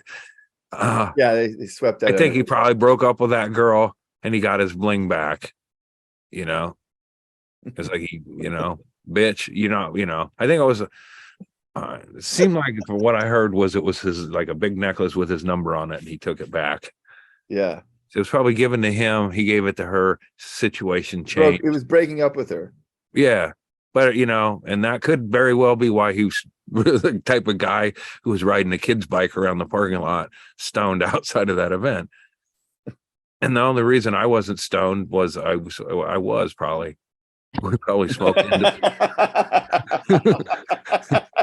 I can't imagine going. That's the most stoned statement anyone's ever made. So stony the way you put it. I suppose the reason I wasn't stoned is I was probably. Yeah, we got high independently. We hung out and said hey for a minute and bonded when he was on the bike. Yeah. I didn't. While we're talking about tiny bikes, do we want to see a tiny bike? Sure. I ride a tiny bike. No way. This guy needs a parrot. I'll pat. There goes a cooler bike that just went by on the right. Look at that. Oh yeah. Funny. Yeah. It is funny. Yeah. How many years has he been doing that? He doesn't, Look, it's cool he can do that. Imagine the quads on that guy. I mean, that's I think a lot of it is balance. His core must be fucking incredible. Well, and he's also got at his shoes too. He's got regular bike clip-on shoes. That's a different guy. That's a different picture. Oh, it is.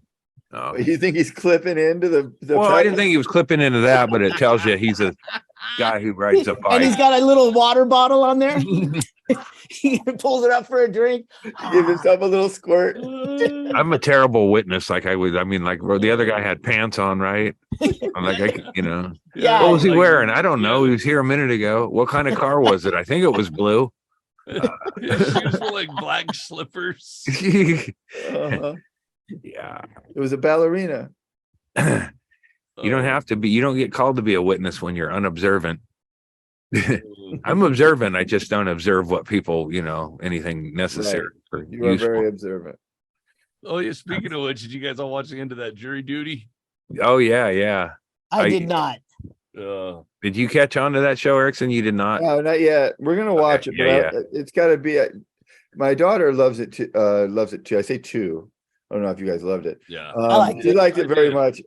But talking about it with you guys and her, I've decided that this is a hungover, bingeable show. So I'm safe absolutely that Mitchell and I are hungover and we can lay in bed and we can watch all of the episodes in a row while we just drink orange Gatorade and order Chinese food. That's the thing about that show. Type. You are right. Yeah. And whether they're guilty or not guilty, no,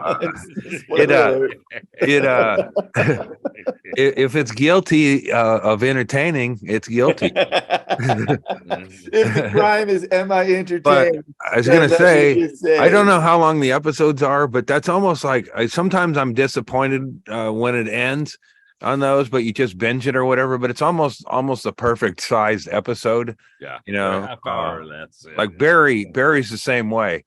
Like Barry comes on, I get excited, I'm watching it, and then it's like, oh, that's it, and it's slowly ending. It's little bite-sized pieces of an interesting show, but an hour long. You've been watching Barry all the? Are you? Yeah. I watched the first 2 seasons, I think, and I maybe started the 3rd season. Yeah, I love shows that have. I mean, they probably decided, and I'm sure maybe COVID being in the middle of all that has something to do with it. But it's just like a nice arc. Sopranos maybe a year or two too much. Yeah, The Wire was perfect. Kind of. It was good. I know that I've said this before and none of you guys will watch it. Chaille tried to watch it at my house. Dark is fucking great. I tried again. I gotta do it when I have more sleep. Yeah, it's in German. So you gotta watch it in German and read the subtitles. So that is a strike against it, to be honest. It is. It absolutely is, but it's fucking great. And it's a story that's written with the end. The end is written when it was written. So they knew what was going to happen. Yeah. And it's just, it's a ride, man. I love shit like that. I like it to have that sort of conclusion. It feels like is that way. They're just like, let's get out of here before we. Yeah. Succession is going to go out. I mean, everybody's watching that show and it's going to go out on a high note.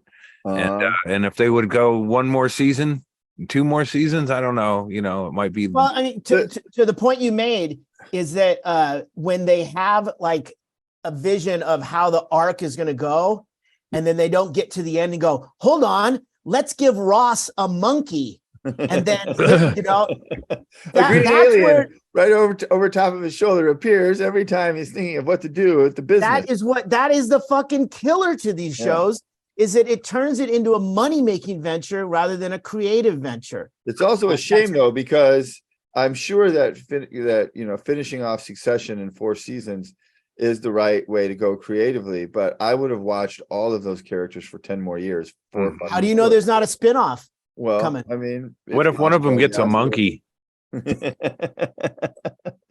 I would watch. I would watch Roman and a monkey. I think. I think Roman is either Roman or Kendall are definitely spinoff worthy. But it should be a wacky sitcom. Or how about Tom gets fired from the company and then he decides to start his own business and takes Frodo just road trip. A yogurt stand like a pier. Tom and Ggreg running the yogurt stand in Fort Lauderdale. I was thinking that it would be a news television station in Minneapolis, like they're going to reboot Mary Tyler Moore because he's already 99 in the market. World. Yeah.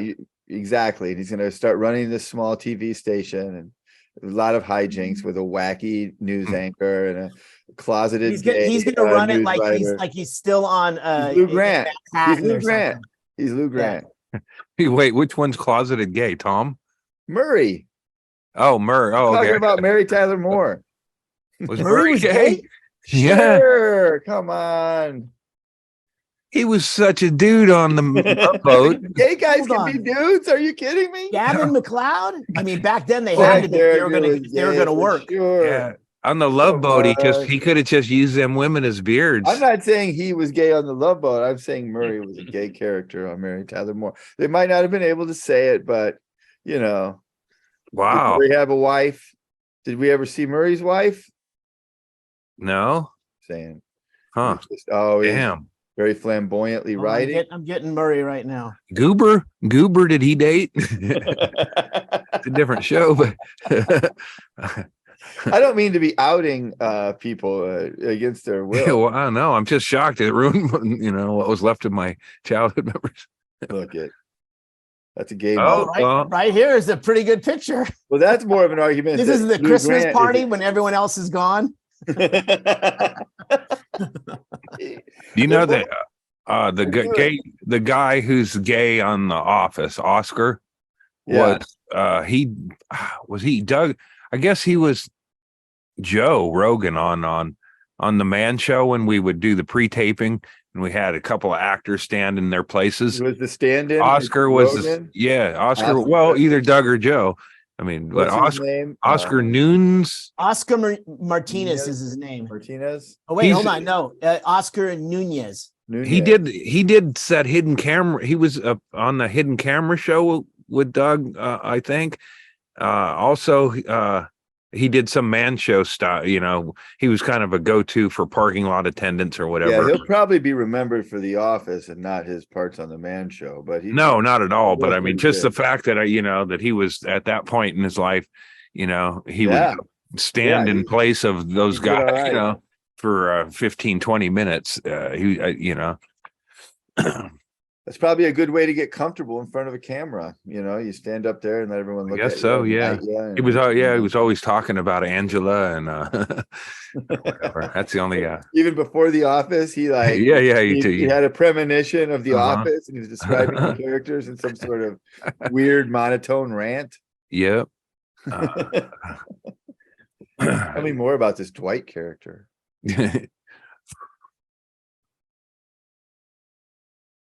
Yeah, I'm not seeing any. He has no. There's no mention of him on the Man Show. That's what being in the closet is, Chaille. That proves I'm right. All right. Murray, the first homosexual. He's dead now. I'm sure probably almost. Gavin McLeod, yeah. Probably everybody on that show, because it didn't. Rhoda just dropped here recently. I think that was a few years ago. Jesus, he had cancer. Arthur and B still around? Arthur's around. B Arthur was on Mary Tyler Moore, but she was connected to wasn't she in Rhoda, and wasn't she's in the universe? No, she's not. Really? No, she had her own daughter. That was who was that girl? Annette Funicello. The girl who was in Creature, Adrienne Barbeau. Adrienne Barbeau, B Arthur's daughter on the show that she. But wasn't Maude?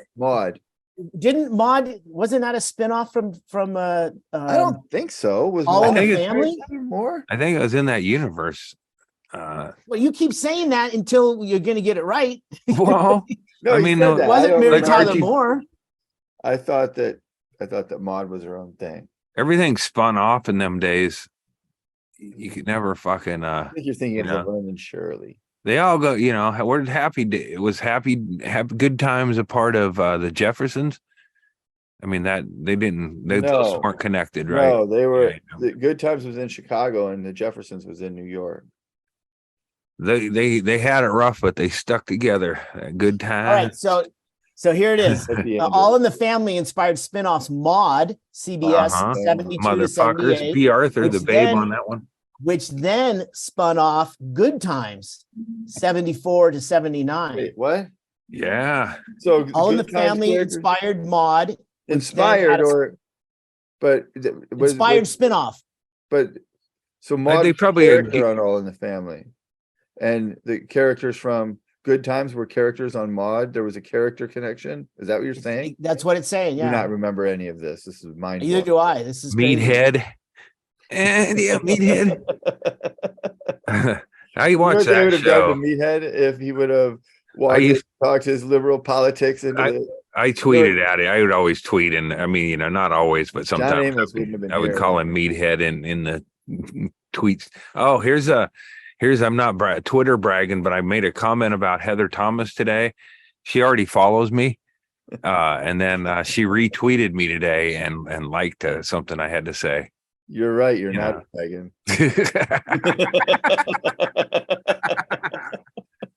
I'm not the kind to tweet and tell, but I've been retweeted by Heather.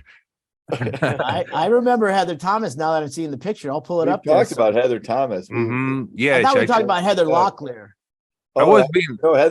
No, Heather Locklear was never my Heather. I was always Heather Thomas. It was she was the Fall Guy girl. Yeah, that one. That was my poster girl on the right. That's stunning. That is just stunning too. Yeah, that's just like, you know, and it's a slice of time. Right now, she don't look anything like that. She's an old broad who goes fishing all the time. Has chickens and shit, you know. Really? I'd go fishing with Helen. She has backyard chickens, fishes a lot. It's pretty cool politically. Yeah. She's a bit of a, you know, lefty. Yeah. Not in a bad way. She got like is she doing a thing? I mean, I don't want you to start following her, man, because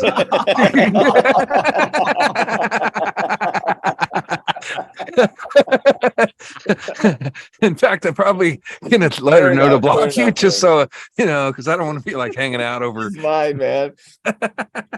You finally have a meet and greet with her, and you bring your fishing pole and tackle box, and you get there, and I'm already there, and I'm just sitting in the chair. Oh, hey, Brad. What are you doing? You want a beer, here, man? Mick Light, here you go. Oh, hey, James Frostwind, what are you doing here?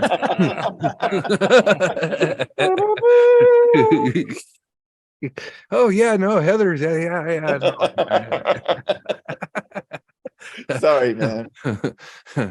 I was more of a Lonnie Anderson man back around that time. So yeah, I guess I didn't see the poster that pink one. Probably the photographer told her to, you know, tug up her swimsuit, or you know, one of the pieces of fabric over that hip is definitely locked Can't under see a hip. Mm-hmm. Yeah, well, I'm sorry. No, even she's tugging it up so that there's just a bit of the crude term is camel toe. It's just like the lips of a princess in that. Wait, Chaille, can you put your picture on? I guess I can do that. But that's why that poster jumped out at me. And I would flip through that rack and I would see the Lonnie ones, and she had a red swimsuit one with nipples. That's the one I considered, but I felt kind of, you know, like I didn't want to have a bunch of babes. I just wanted one, you know. Yeah, no, I get it. Chaille, can you get Lonnie? Now I just want a bunch of posters so I can cheat on each poster. Disappoint each of them separately. Jerk off in front of a different one and lie about it. Oh man, I got him coming up. I remember that Lonnie one. Though I had that one. Big smile. Better name in like a really like WKRP-ish sort of 70s font. And trying to think of other poster. Farrah Fawcett, of course. I'm looking at font on a poster of Lonnie Anderson. I wonder why I didn't go for Farrah Fawcett. The Lonnie one. I might be thinking of the Farrah one. Here's the one I was. Oh man! Yeah. Oh, there it is. Yeah, I remember that. It was the hot tub session. Yeah. Yep. Yeah, that one right. What did you say about Lonnie Anderson? Which one? Lonnie Anderson, red swimsuit. That was that was a pop. I know exactly. I had that one. Boy, Heather Thomas had a good time. I think her hair is up even in them days. And I threw a lot of darts at those. Chad was already a grizzled, old, tired of sex, drunk. By the time he was in 8th grade, he played cards and doing shots of he was burning cigarettes in the poster after he banged his. Yeah, I've been banging him since I was 6. You know, another root beer. I don't remember this photo, but Lonnie Anderson. I'll pull it up here. It's on a trash can, but I think it's the same thing. Oh, that's not a very nice thing. That's actually like who in her camp said, "Yeah, Lonnie, we're going to put your image everywhere, like on trash cans." That's that one. See, your hair is up. Mm-hmm. That was just, very Rabbit-ish. I would almost say going for when they did Jessica Rabbit. God, what year was WKR? That almost like that whole thing represents the 70s. 70s and Heather's is the arrival of the 80s, probably shaved pubic hair. Lonnie definitely is that 70s Playboy looking lady. She was stunning. And those were the 70s Playboys were my favorites. Not when it's all stuck in your teeth or anything. Being 12 was the best. It ruled. It's like when somebody would be a buzzkill, like when it snows, my dad would always go, "Oh yeah, well somebody's got to, it's a hassle." where So, you know when hey, you see a Chaille, big mound. can you get the whole picture just so I can show that there's that the 70s font at the see the let's say Lonnie at the top of the trash can? Yeah, what about it? I just wanted to prove that That's a was, more practical item than a poster, by the way, for a kid Yeah. jerking off. yeah, you're already looking at it. Right off into the trash. Just go right into it. Ding. Shoot above her head, young man. Yeah, mine was a poster. That was on my door. I got it. I'm getting it here. Hold on. I don't Yeah, I understand can what you're see it trying right to get behind though. your head. I was just how see it I right behind absolutely his have a head there, clear too. recollection of the name being written on the poster and what it See, looked now Oh, maybe yeah. you could get her to follow you on Twitter, and that would be cool. You and Lonnie, We could double Twitter, date. we could do We could double date. We could do a We could double Twitter date. do a Zoom room or something. If Elon offers Zoom double room. dating with Heather and Lonnie, I'm gonna pay for the blue check. Yeah, I'll pay for everybody's blue check. Lonnie, is she alive? Lonnie Anderson, what happened to her? I Is she think seems like she'd have toxic politics and live in a gated community. Of a stroker ace fall guy reunion. oh, Yeah, man. I haven't heard Let me see. anything of her. Yeah, mine had the font from the other one. That's it though. That's the one. Incredible. Thank you very much. Yeah, Yeah, I don't know yeah. if we want Just to again watch. like that, just a perfect moment in time. And she was a fucking babe in those WKRP days. WKRP was such a great show. Hmm. I fucking loved Yeah. that show. The problem with it is that That- they can't do it in reruns because licensing the music would be cost prohibitive for a rerun. Oh, really? There's The not Wow. reason that much. reruns go is because there's they're not cheap that- to run and fill space. There's not that. There's hardly any. They played all the music Oh, in they- those. Yes, they did. Did I dude, I watch- know. I saw a YouTube clip on this thing. Is that the reason they Brain can't? fight. I was looking for WKRP, like old episodes, and the ones you can't play the whole fucking series because they just can't get the licensing to all the music. Fucking Nugent. Banana. I don't know, man. Yeah, I don't Nugent. remember them actually playing any actual songs. It Oh, was yeah. very rare. If the only time you ever saw Dr. Johnny Fever and Venus Flytrap, they were talking into the microphone. And Or then they when- were coming in off of a song, and and it then would just be doing the some rap, sort yeah. of generic, thing. Why didn't they take It's didn't like true. Miami Vice has a ton of music, and they it seemed like artists gained a lot of fucking listeners by that show anyway. But that was a different example of them, writing the songs for the show, right? Well, some of them. Some of So them- right all here the it things. says that WKRP, in fact, was heavily re-edited in the 90s to remove songs that program had lost the rights to. So they had a That's why time then. limit on the rights. So then they had to cut those out, and the ones that they couldn't cut out, then you couldn't run those. That's why I thought that, because I've watched all the reruns and none of it's in Yeah. What a Wow. what a fucking bummer. it. It's like if fucking I Anson don't know. I Williams. mean, look at Lonnie Anderson, dude. Yeah, no, most of the scenes, she was out at the front desk. I mean, that's where most of the. Didn't action Burt was. Reynolds was with her, didn't Yeah, they? they were together They for were- a yeah, while. yeah. Love Stroker Ace, like Chad just Yeah, said. yeah. It's like it wouldn't be great to be there. He's like, all right, I'll fucking date her. Yeah, he moved on from Sally Field after the Smoking Bandit era. He's like, Yeah. you know what? She's like the rebound. You break up. Burt and was move on the relationship. cool, he was never disappointing, right? Like I don't, No, I don't he's know really- anything He was about like him. the I've David heard. Lee Roth Uh-huh. kind of. Well, David Lee Roth has not aged as well. He as faded, Burt he Reynolds. faded a little bit. Like Burt Reynolds was, cool. I've never heard anything about Burt Reynolds that made me go, wow, that guy was kind of a douchebagger. He wore a wig or whatever. He made a wig wearing cool. Look at him. Look at that Mhm. couple. That's the American. That should have been the president and the first lady right there. There you go, That's right where we there. would- if Yeah. we would have elected Burt Reynolds and Oh Lonnie man, Anderson things instead would have of been way fucking cooler. He's way cooler than Reagan. Reagan. Reagan was a Absolutely, douchebag. Reagan sucked. Reagan was an extra who got cast as the lead. Uh-huh. Yeah, you're right. The idea of electing an actor president isn't terrible as an idea. Reagan was You not gotta that pick, popular. you gotta pick well.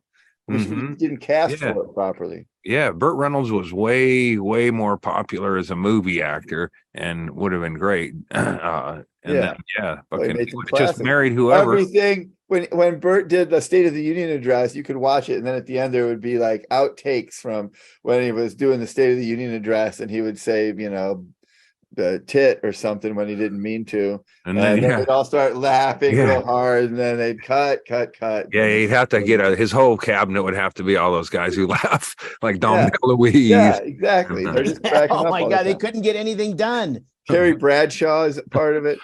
Marty Feldman, you get Marty Hooper? out there. Remember Hooper? Oh fuck yeah, Hooper. Wow, Hooper was my favorite, man. That was a great movie. That opening scene with Terry Bradshaw when they get into the bar fight and he rams puts his that motorcycle helmet on or whatever, and that was in the cowboy bar. Yeah, that's how the movie opens, and they all get thrown out the window, and they all end up in the trash together, and then they're all like, "Hey, we're friends." Yeah, Burt Reynolds represented he was like one of them role models that I needed. Yeah. I'm not like trying to be like one of them Republican guys who like men aren't men anymore or whatever, but Burt Reynolds was a pretty good one to be like, that dude has fun, he drives his car fast, he's got some chicks that seem to have a good time. Burt would have never been a right-wing douchebag for sure. He would have played it. He played it cool his whole life, right? I think so. Or kept it, he kept, maybe he wasn't political or whatever, but I sure wish that fucking movie Striptease would have been better. I was so looking forward to that. I remember that movie. Is a Carl Hiaasen book that I read all Carl Hiaasen's fiction novels, and this was a political one. And Burt Reynolds' role was a politician, I think, that assaulted somebody at a strip club and killed him, but he was a politician, he'd get Vaseline and cowboy boots, and but it's just the movie was kind of stupid, like a politician does. Yeah. I mean, it was you seem like an over the top take on a politician back then when I read it. Now it's like he was right. Gone a little further with that character. Explain the Vaseline and the cowboy boots? Like he was waiting for a woman, and he had Vaseline all over his body. It seemed like this is in the book. Might have been in the movie too, but and then red cowboy boots, if I believe. It's just like Harvey not Harvey Keitel, the Weinstein. Like walking into a room and you expect this congressman to be sitting there, and he's greased up and laying up, greased up and ready to fuck. naked, greased up with cowboy boots and his cowboy hat, I believe. But that was and I was thinking it was going to be the greatest thing ever, and then it didn't work. Yeah, I don't even remember. Demi Moore was a stripper. Yeah, I remember that. And I don't even remember that. I don't remember who the other character was, even though I remember the book. But it did not. It was just like it was like almost one of the worst, something that would be in the worst movie categories was Showgirls. It was, I think, Showgirls was one that came out, and then Striptease came out, and they were both kind of at the same time, like that thing when in. Like all of a sudden, two fucking big blockbusters that come out that are kind of the same theme. Yeah, or at least at the same time. Yeah. Oops. Showgirls was so bad it sank Striptease before it even had a chance. That's what you're saying. This movie was phenomenal. I really enjoyed it, and it was 2017, and he died in 2018. Really, I hadn't even heard of that one. Yeah, go back and watch this one. It's available. So is it like a documentary about him, or what? No, it's a movie. It's a scripted movie, but there are some parallels to it, and he plays it so well. So, yeah, I mean, this is the time when he was like auctioning a bunch of his stuff for sale to make money. Really? Yeah. Nice. Yeah, it's kind of just get rid of it. You don't need that shit. Exactly. Way to do it. Here, take this. Have this. It's all memorabilia, man. Money when you're dead. Yeah. Well, let's go. Yeah. Why do you need to save Ned Beatty's underwear from Deliverance? Just sell those things, man. It's evidence. That's why you can't. There's no statute of limitations on the crimes that happened to Ned Beatty in Deliverance. That is such a fucking good movie, man. Deliverance. Fuck. Oh, Deliverance. Yeah. It's if for no other reason you have to watch it just so you understand it. Well, I mean, a lot of times some of those things enter, the language, pop culture, everything like that. But aside from that, the performances in that movie are really good. John Voight and Burt Reynolds, notwithstanding, but Ned Beatty, and then the other guy that gets killed. Beverly Hills Cop guy. Yeah, the police chief. Yeah, it's such a good movie, and it can be so displaced because of the banjo or the squeal like a pig. It is a good movie, and that was Burt Reynolds when it was like Gator, around the time of Gator. Yeah, dude, the Burt Reynolds, like the Burt Reynolds exploitation films are that's the top right there, right? Can you imagine the casting director when you saw that kid? White Lightning, remember White Lightning? I remember White Lightning. I just saw that recently. Man, that was some good shit. Gator was great. What's Gator? That's a like a bird. Yeah, one of these old like drive a car fast movies through the fucking swamp, right? Yeah, a moonshine runner. I'll pull up the synopsis on it. God damn! I think them gator bait movies. That's the whole, that's swamp related. No, that's a living fast. Yeah. Okay, so this is Gator. After his release from prison, notorious ex-con and moonshine distiller Gator McCluskey, that's Burt, moves in with his father in a cabin in the Okefenokee swamp. His bootlegging plans are cut short, however, when a federal agent tells McCluskey that he will lose custody of his 9-year-old daughter unless he helps bring down local crime lord Bama McCall. McCluskey enlists the help of reporter Angie Maybeck, Lauren Hutton, and a few local eccentrics to bring down McCall's empire. So it's all about bootlegging and Wait a minute. So back in grade school, Andy was running up against Mrs. McCall, and I wrote a screenplay. McCluskey was running up. A screenplay. Yeah. Your childhood was Gator. Does Burt get his nose stuck up against the wall? Nose against the wall. He does a little bit. Nose against the wall. That's a beauty. Lauren Hutton was in it. This is before he got some got pictures. Into Sally Let's see Field. some pictures from this. Yeah, I'm pulling up the poster right now. Gap tooth beauty Lauren Bacall. Oh man, she was hot. This was her heyday. I can say gap tooth because I used to be one. I still am. I'm just hiding it. It's like my Burt Reynolds wig. Yeah, this is what they do. Man, I want to see that one and the. Yeah, that's good. Lauren Bacall's body double. You get a trailer for these? I can find the trailer. Yeah, let's watch the trailer for Gator. I need an extra set of chicken legs to keep up with you guys. Yeah. You're doing great. Let me get this. His daughter Here's a better picture. Like a 9-year-old with a that's just yeah, that's great. Right. Let me pull up. How did he not? He must have just turned down that James Bond role about every 5 years, huh? Yeah, he would have been good for it, right?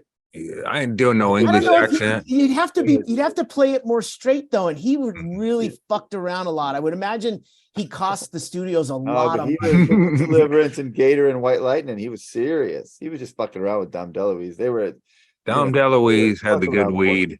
Yeah, and then they did Cannonball Runs and the Smokey and the Bandit with fucking what's his face? Jackie Jason. Yeah, I mean, come on. And then my buddy, the Jack Elam. Right. That was Cannonball Run, that guy. Part of that. Love Jack Elam, man. Yeah. I see him all the time, man. I stop every time I see it just because we've talked about it so much.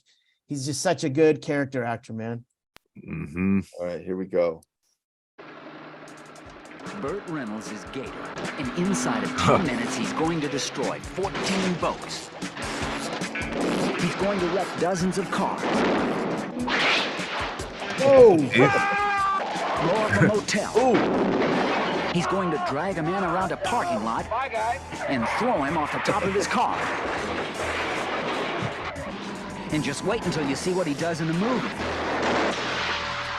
Yeah, now, fuck the cops. About to be maimed, Fuck the cops. Mutilated, and made mincemeat of as Jerry he takes Reed? on the crooked cops in Dunston County. Jerry Reed is the king Oh, of guns yeah. What? Well, my name is Sam McCall.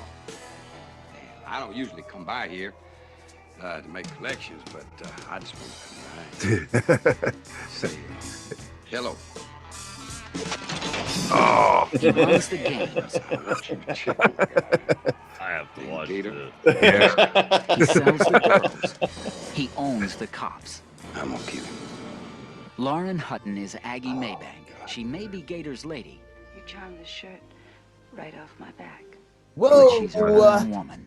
He's got a place at the beach and we can stay there. There's nobody out there this time of year. Wait a minute. Who said that you could make all the decisions? Who said you could Or- make all the decisions? or should any. make the decisions. that was a good decision that you made there. Wasn't that a good thing? One that you made there? Thank you. Right. So charming. Jack Weston is the Fed. Alice Ghostly is the Finn. Oh my God. That's the dingbat in Bewitched. Yeah, Together Miss they're that lived across the street. No, this Oh. the crazy antics husband who always mixed Jack up Weston. the spells. Lauren Hutton, Jerry Reed, Alice Ghostly, and the master of the hit, slam, bash, choke, smother, and squash. Fucking kill. A man of Stab. strength, and Fantastic. boundless energy, Yeah. the one and only Burt Reynolds. Andy, that's how your movie should end. Yeah. Yeah. Well, we haven't shot it yet, so one last. Steer it in that direction. That would be fun. Happily ever after. Yeah. That's like yeah, I can't even believe none of us have seen that. I remember seeing it when Oh, I I've was, I've seen yeah. it. I recently saw it on. I didn't even remember Turner Jerry Classic Reed was in movies. it. Yeah. Jerry Reed's the best. He was with I love Uh-huh. Jerry Reed. Smoking the Bandit too. He was Wow. on he rode with the Scooby-Doo crew. Wrote some good country songs too. Yep. Oh yeah. He was a touring music Fuck act. yeah, he was. Cheers to Jerry Reed. Yeah, to the all that those were movies that I saw as hitting 7th, 8th grade or whatever, and getting excited about fucking shit like that. Yeah. Being able to have my own fucking orangutan and adventures. Oh, yeah, we saw Hooper, and then we took the fucking the cushions from the outdoor furniture and started jumping off the roof, wanting to be stuntmen. Uh-huh. Yeah, absolutely. And the doing the cross country road trips always been appealing since seeing those movies. Oh yeah, Cannonball Run movies. Yeah. Always fun. Uh-huh. Yep. I think they Road still do the Cannonball Run as kind of a Right. a rally. Thing. Well, it was a real thing before the movie. It was, right? yeah, but I think they still do it. Well, let's go. We'll get a Let's do it. fucking Let's go. Let's enter the Cannonball Run. well, we're a long shot yeah. at best, but hey man, that's the whole thing. We just got to get a gay heavy set fella that wears ridiculous outfits and laughs at everything. What Get our own wacky dumbbell races at least. What wacky races car would we build? Oh yeah, yeah. What kind of car would we have? I think it would have to be an old car from the 70s, like an old muscle car, an old American muscle car for sure.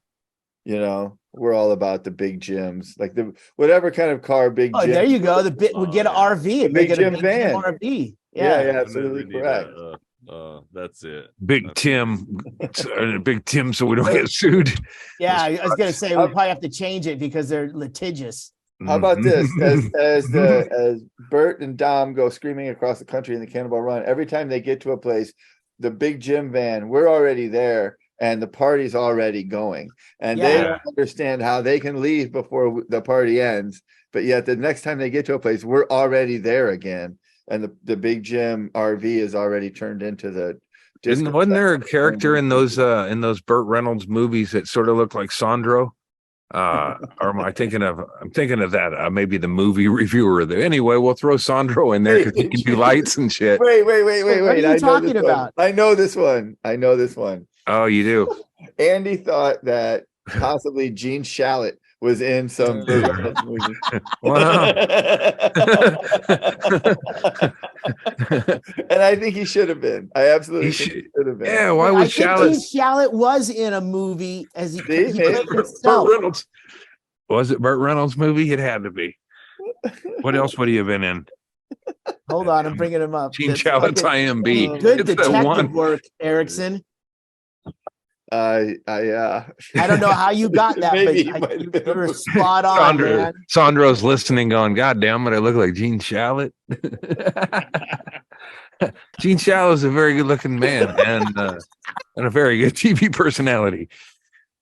That's a powerful mustache. Yeah, The mustache. yeah, that the launched Mr. a Cotter, you thousand know, ships. yeah, he had the Mr. Cotter a bit, or he had. I his mean, flair. that's like a Mr. Cotter with a roly fingers. Mhm. With together. I mean, it just comes all the way out from the face, And he was reviewing stuff with that, like how can you take a guy with that mustache? This guy with this mustache really liked this restaurant.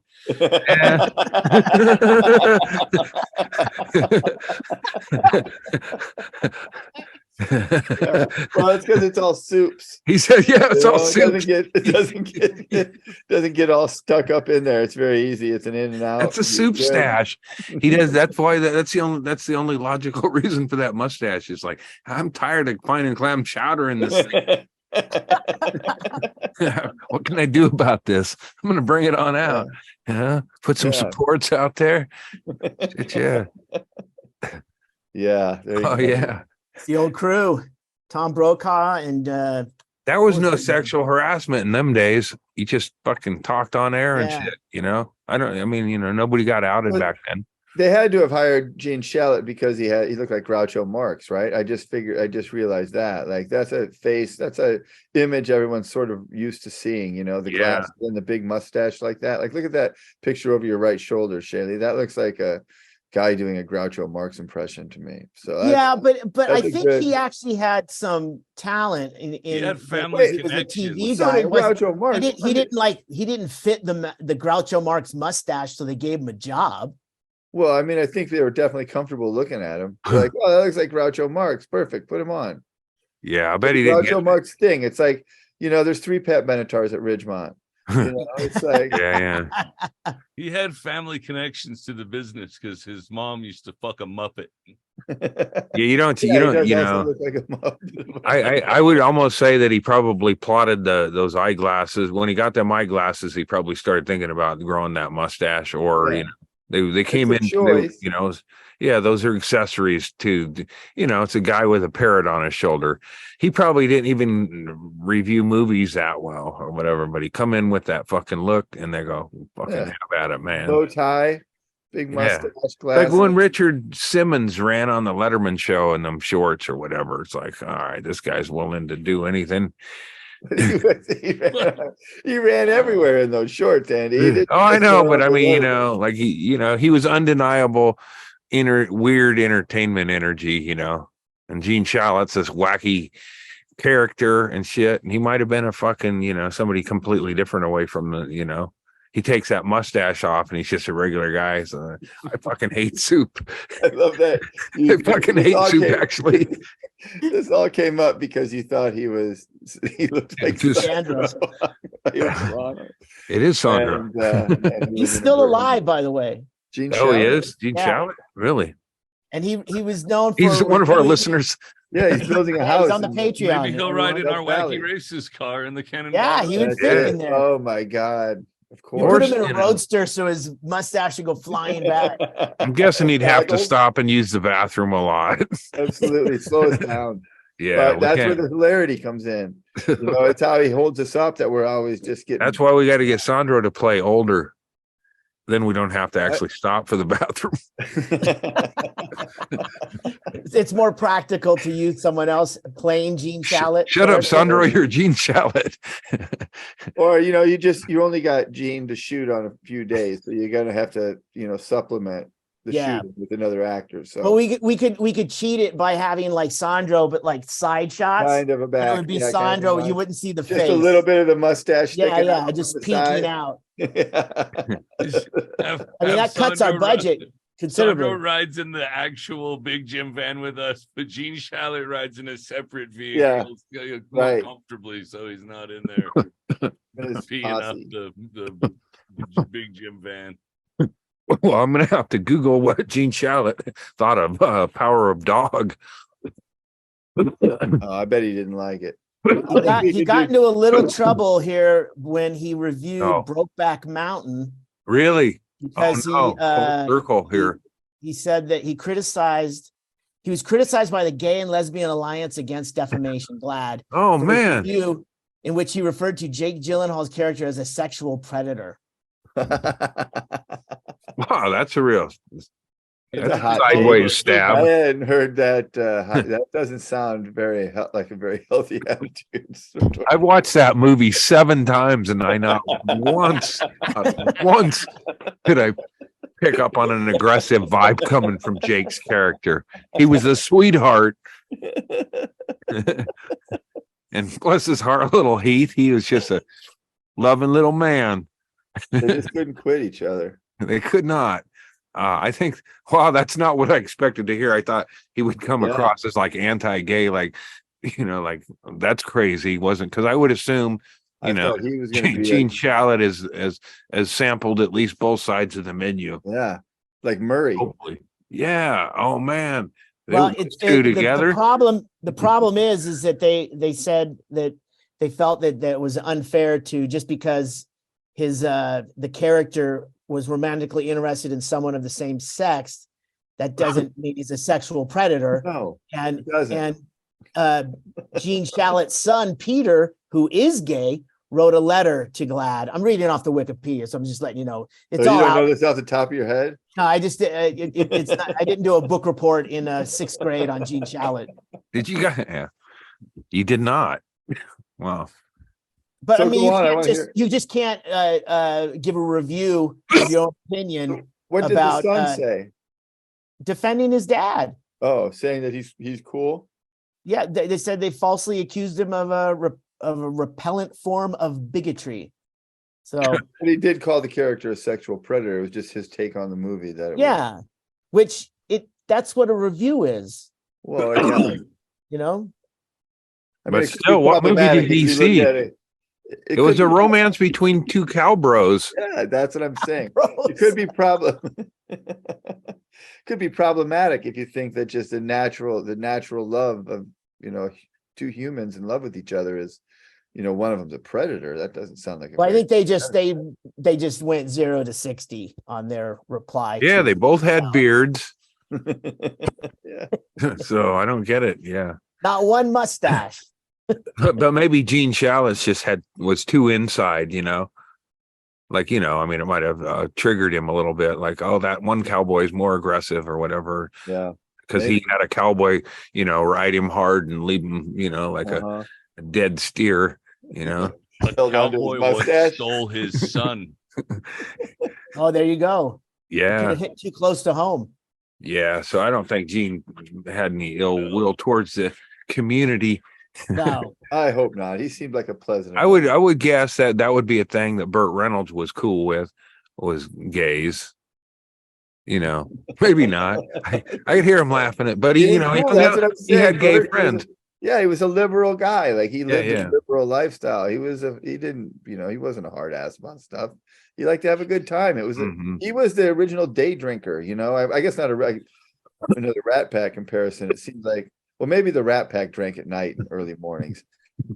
Seems like Burt and Dom and those guys were drinking all day long. So maybe they were the original day drinkers. I do remember the scene in Hooper where he came home and like immediately starts cracking Coors beers. Like this is before there was Coors Light. Well, I remember thinking about how cool that looked. Even when I was 13. You know what's another good Burt Reynolds movie you ever seen? The End. That was good. Burt Reynolds goes into an insane asylum because he's suicidal, and and Dom DeLuise is a patient there, and he explains to Dom DeLuise that he's trying to kill himself. So Dom DeLuise is trying to help him kill himself. Is it a comedy? Funny. Yeah. It's Do you have the trailer if you want to watch it? Yeah, it's fantastic. I need I need me a dose of Dom. This is Sonny Lawson. He's just reaching the prime of life, but he's also reaching the end. I'm a big man. I'm a strong guy. You know what I mean? I can handle it. Now just tell me, how long have I got? Let's say you got a year. Facing death, he's determined to commit suicide. That's right, baby. Even if it kills him. It's against the law, you know, to kill yourself. You're kidding. I wouldn't kid. Are you kidding? No, you. Why would you kid? Suicide's a serious thing. Well, don't be silly. I'm not gonna hurt myself. Sally Field again. If he has a windsuit in this. Sonny! I'm in love with the idea of killing myself. You're sure having a hard time doing it. That was terrific! I would like to find a way of doing myself in without hurting myself. You'll be hung in a moment. Okay, here you go. Okay, say goodbye to Marlon. Stakes are high. Life and death. You're holding your breath trying to suffocate. No. I don't care about that now. I got a date with a 38. Sonny, I don't want to see you kill yourself! Why did you pull me back? Why did you pull me back? I don't have enough courage. I don't have enough guts. That's why you're here. I can't do it by myself. I'd be dead now. The gun isn't loaded. Will you come on? Okay, on second thought. The End, starring Burt Reynolds Like we've seen it as a now. man who's about to die. What's that supposed to mean? It means lying in the ground with dirt on your face and holding your breath forever. Dom DeLuise as his committed friend. Why did you say it, dummy? Sally Field as his loving mistress. Sonny, not now. David Steinberg as his concerned attorney. I'm gonna kill myself.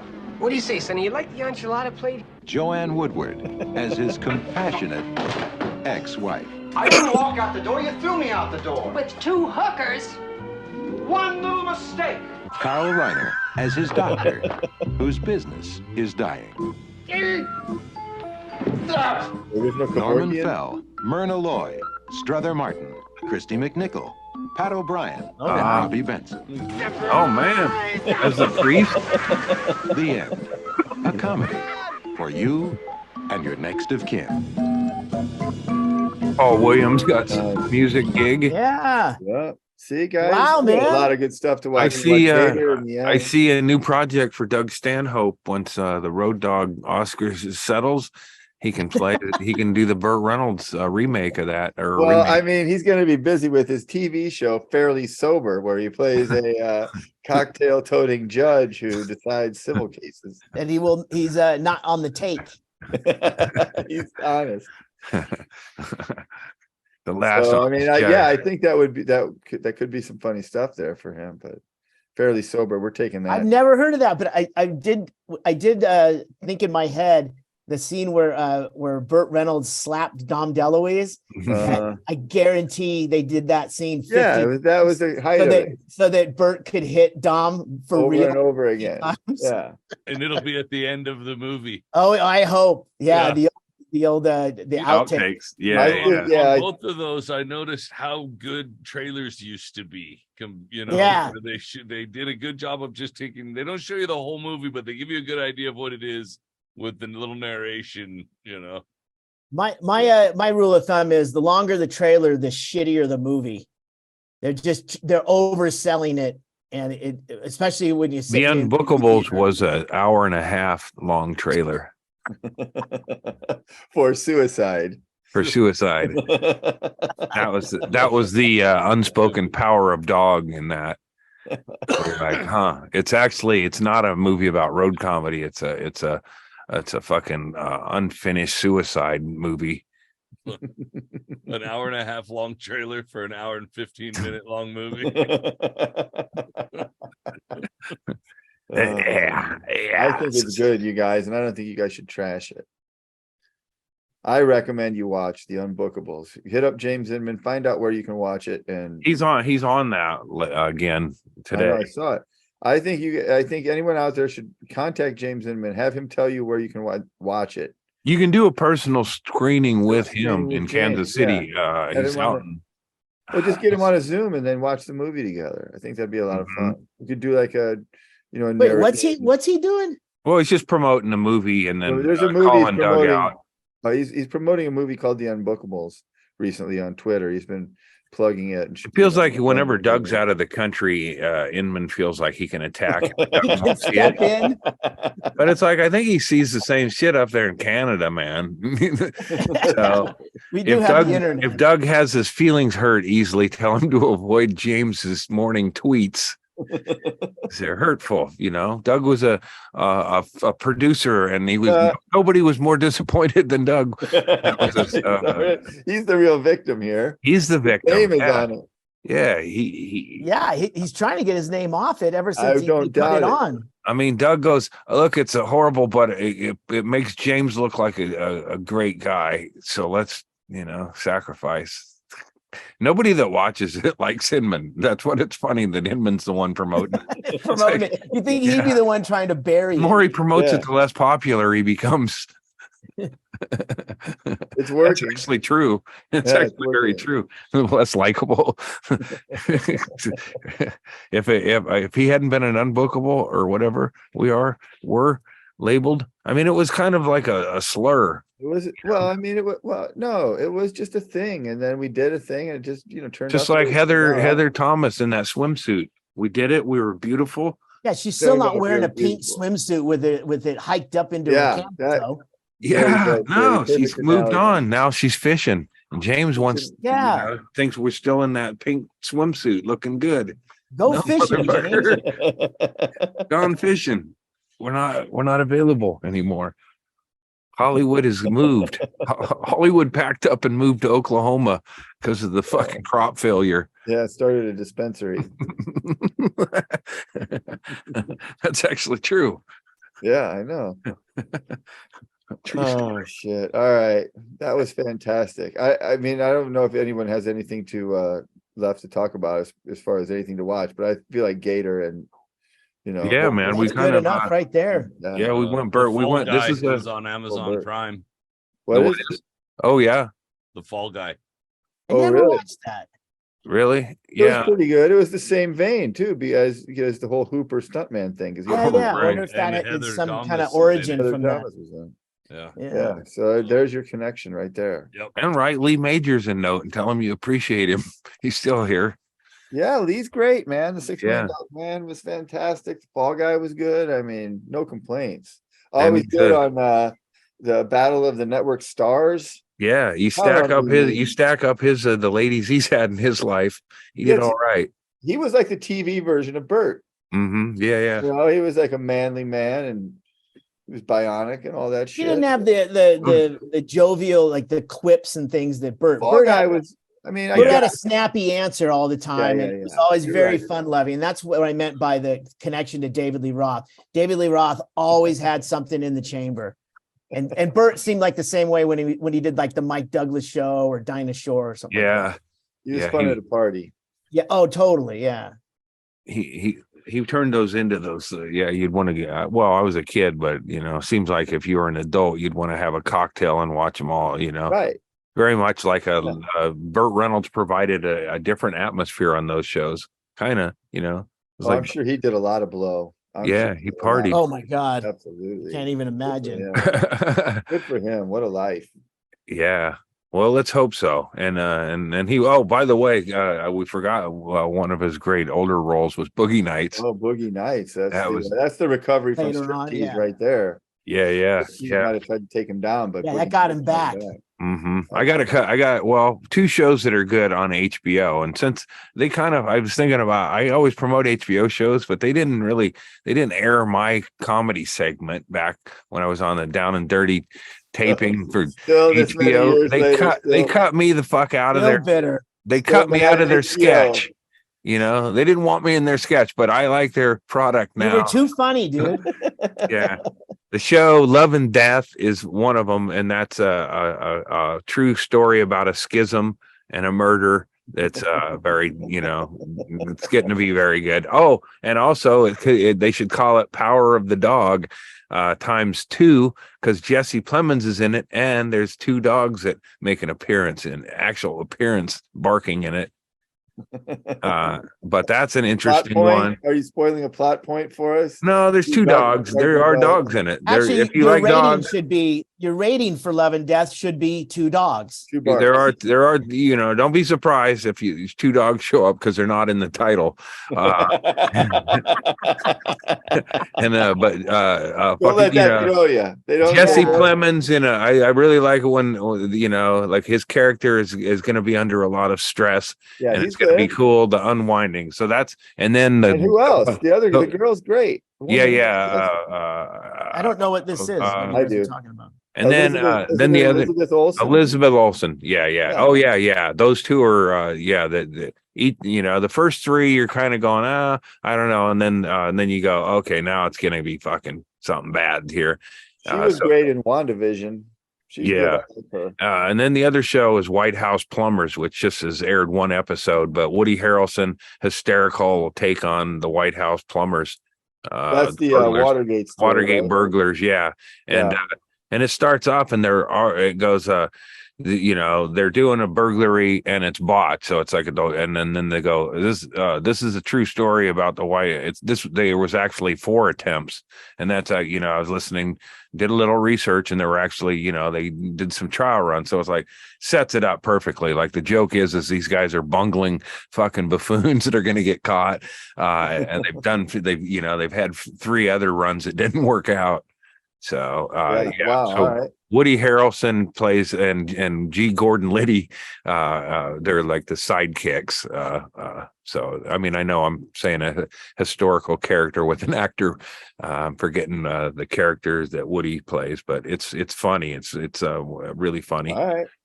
All right, I'm in on that. Did look good. I'm not able to watch things because every hotel is different. Sometimes we get YouTube, sometimes we don't. But that's something that you don't have an HBO coming up. You don't have an HBO subscription you can watch on your laptop. You can. I don't have it on my computer, and it's just one of those things where I'd rather watch a bunch of episodes. So I can't. I haven't even watched the last weeks of Succession. I'm trying to stay away from anything that tips it because I don't want it. I told you about how I got spoiled on the on episode 3, and I was like, fuck, and it was only a couple days later, and it just wasn't any sort of warning. So it's hard because it's such a big show. When that show ends, we're going to be talking about it, so you're going to be fucked when that happens. You better be ready to watch once that last episode hits. I hope they all go into like a cafe and they order some French fries. like Sopranos. Don't stop. People are like, man, this is just eating fries, and they're like, and then it's all a Newhart dream. I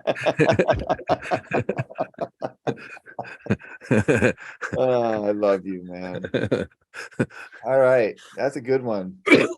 Thanks for being with us out there. If you're still with us at the end of this, that was a good run. And if you're still here, then you're not part of our Patreon, you should do that. Join us over there. And basically, it's just giving us some money. It's $5 a month, and that's not very much. And we would love to have you over there. Patreon.com/issueswithandy. Doug and Chaille are up in Canada still for a little while more, and then Doug's coming to Austin for a couple days. That's gonna be fun. I've got a little thing for Patreon. I just finished the poster for the Austin shows. Oh shit! And there it is. Oh my god, I'm gonna need one of those. Yeah, a little exclusive for Patreon. I'll block it out for YouTube. Yeah, don't let them see it. Yeah, put up a Heather Thomas or a Lonnie Anderson. Yeah. Throw Heather Thomas on there. You'd probably get a lot. I'll buy that one again. That's the one they'll be asking for at the booth. Yeah, I don't want this one. Where's the Heather Thomas? Yeah, he's not wearing a pink bikini anywhere in this. There's no camo toe in this. That's a great poster. I love it. Yeah. I was gonna show you guys too. I've been working on my walking stick here. It's an old tree, just a root with the handle. Oh shit! Oh, that's nice. All the cracks in it, I have been inlaying.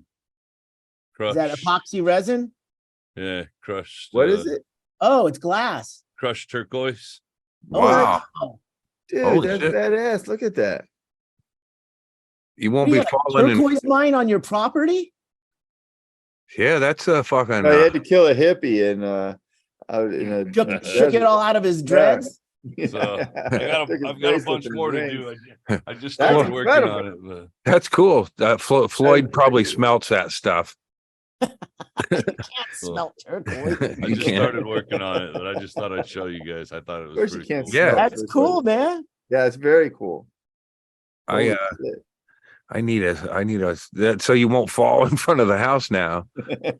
You'll have that walking stick. Yeah. Make some turquoise slippers too. Maybe you should make it into a crutch and just be ready for when you do fall. Well, and if I do fall, it'll kill me. Oh, perfect. Another way to commit suicide. You're working on your suicide. Wait, how's it kill you? You fall on this. Yeah. You got to do like the Indians do, and with arrows, is put cow shit on there. I've got a cool. They get infected. I've got a cool copper sphere that I'm gonna mount right here. Oh, dude, you're gonna look like fucking Arizona Gandalf. Or a wizard. Yeah. Oh man. Yeah, you got to get a robe too. The ivory from my elk will fit right in this hole. Holy shit. Swiss Army knife of fucking walking sticks. It's gonna be like a wizard staff. Man. Holy shit. If I saw you come walking at me down a fucking riverbed, I'd be like, let's get the yeah. That's why, do I get 3 wishes? We do a cult. We'll just have different nights. Nobody wants it. I don't want the responsibility to be a cult leader, but I'd be like come in and do a night. But Chad with the stick could be our overall. Yeah, he's like the head of security. Yeah, you put Chad with that stick on a red chair, he'd have trouble going. Nah, I think I kind of you're like, yeah, that works. It works for me. All right, I love you guys, and I love you guys out there. For thanks again for being there. We'll do it again next week. We'll see you then. Later.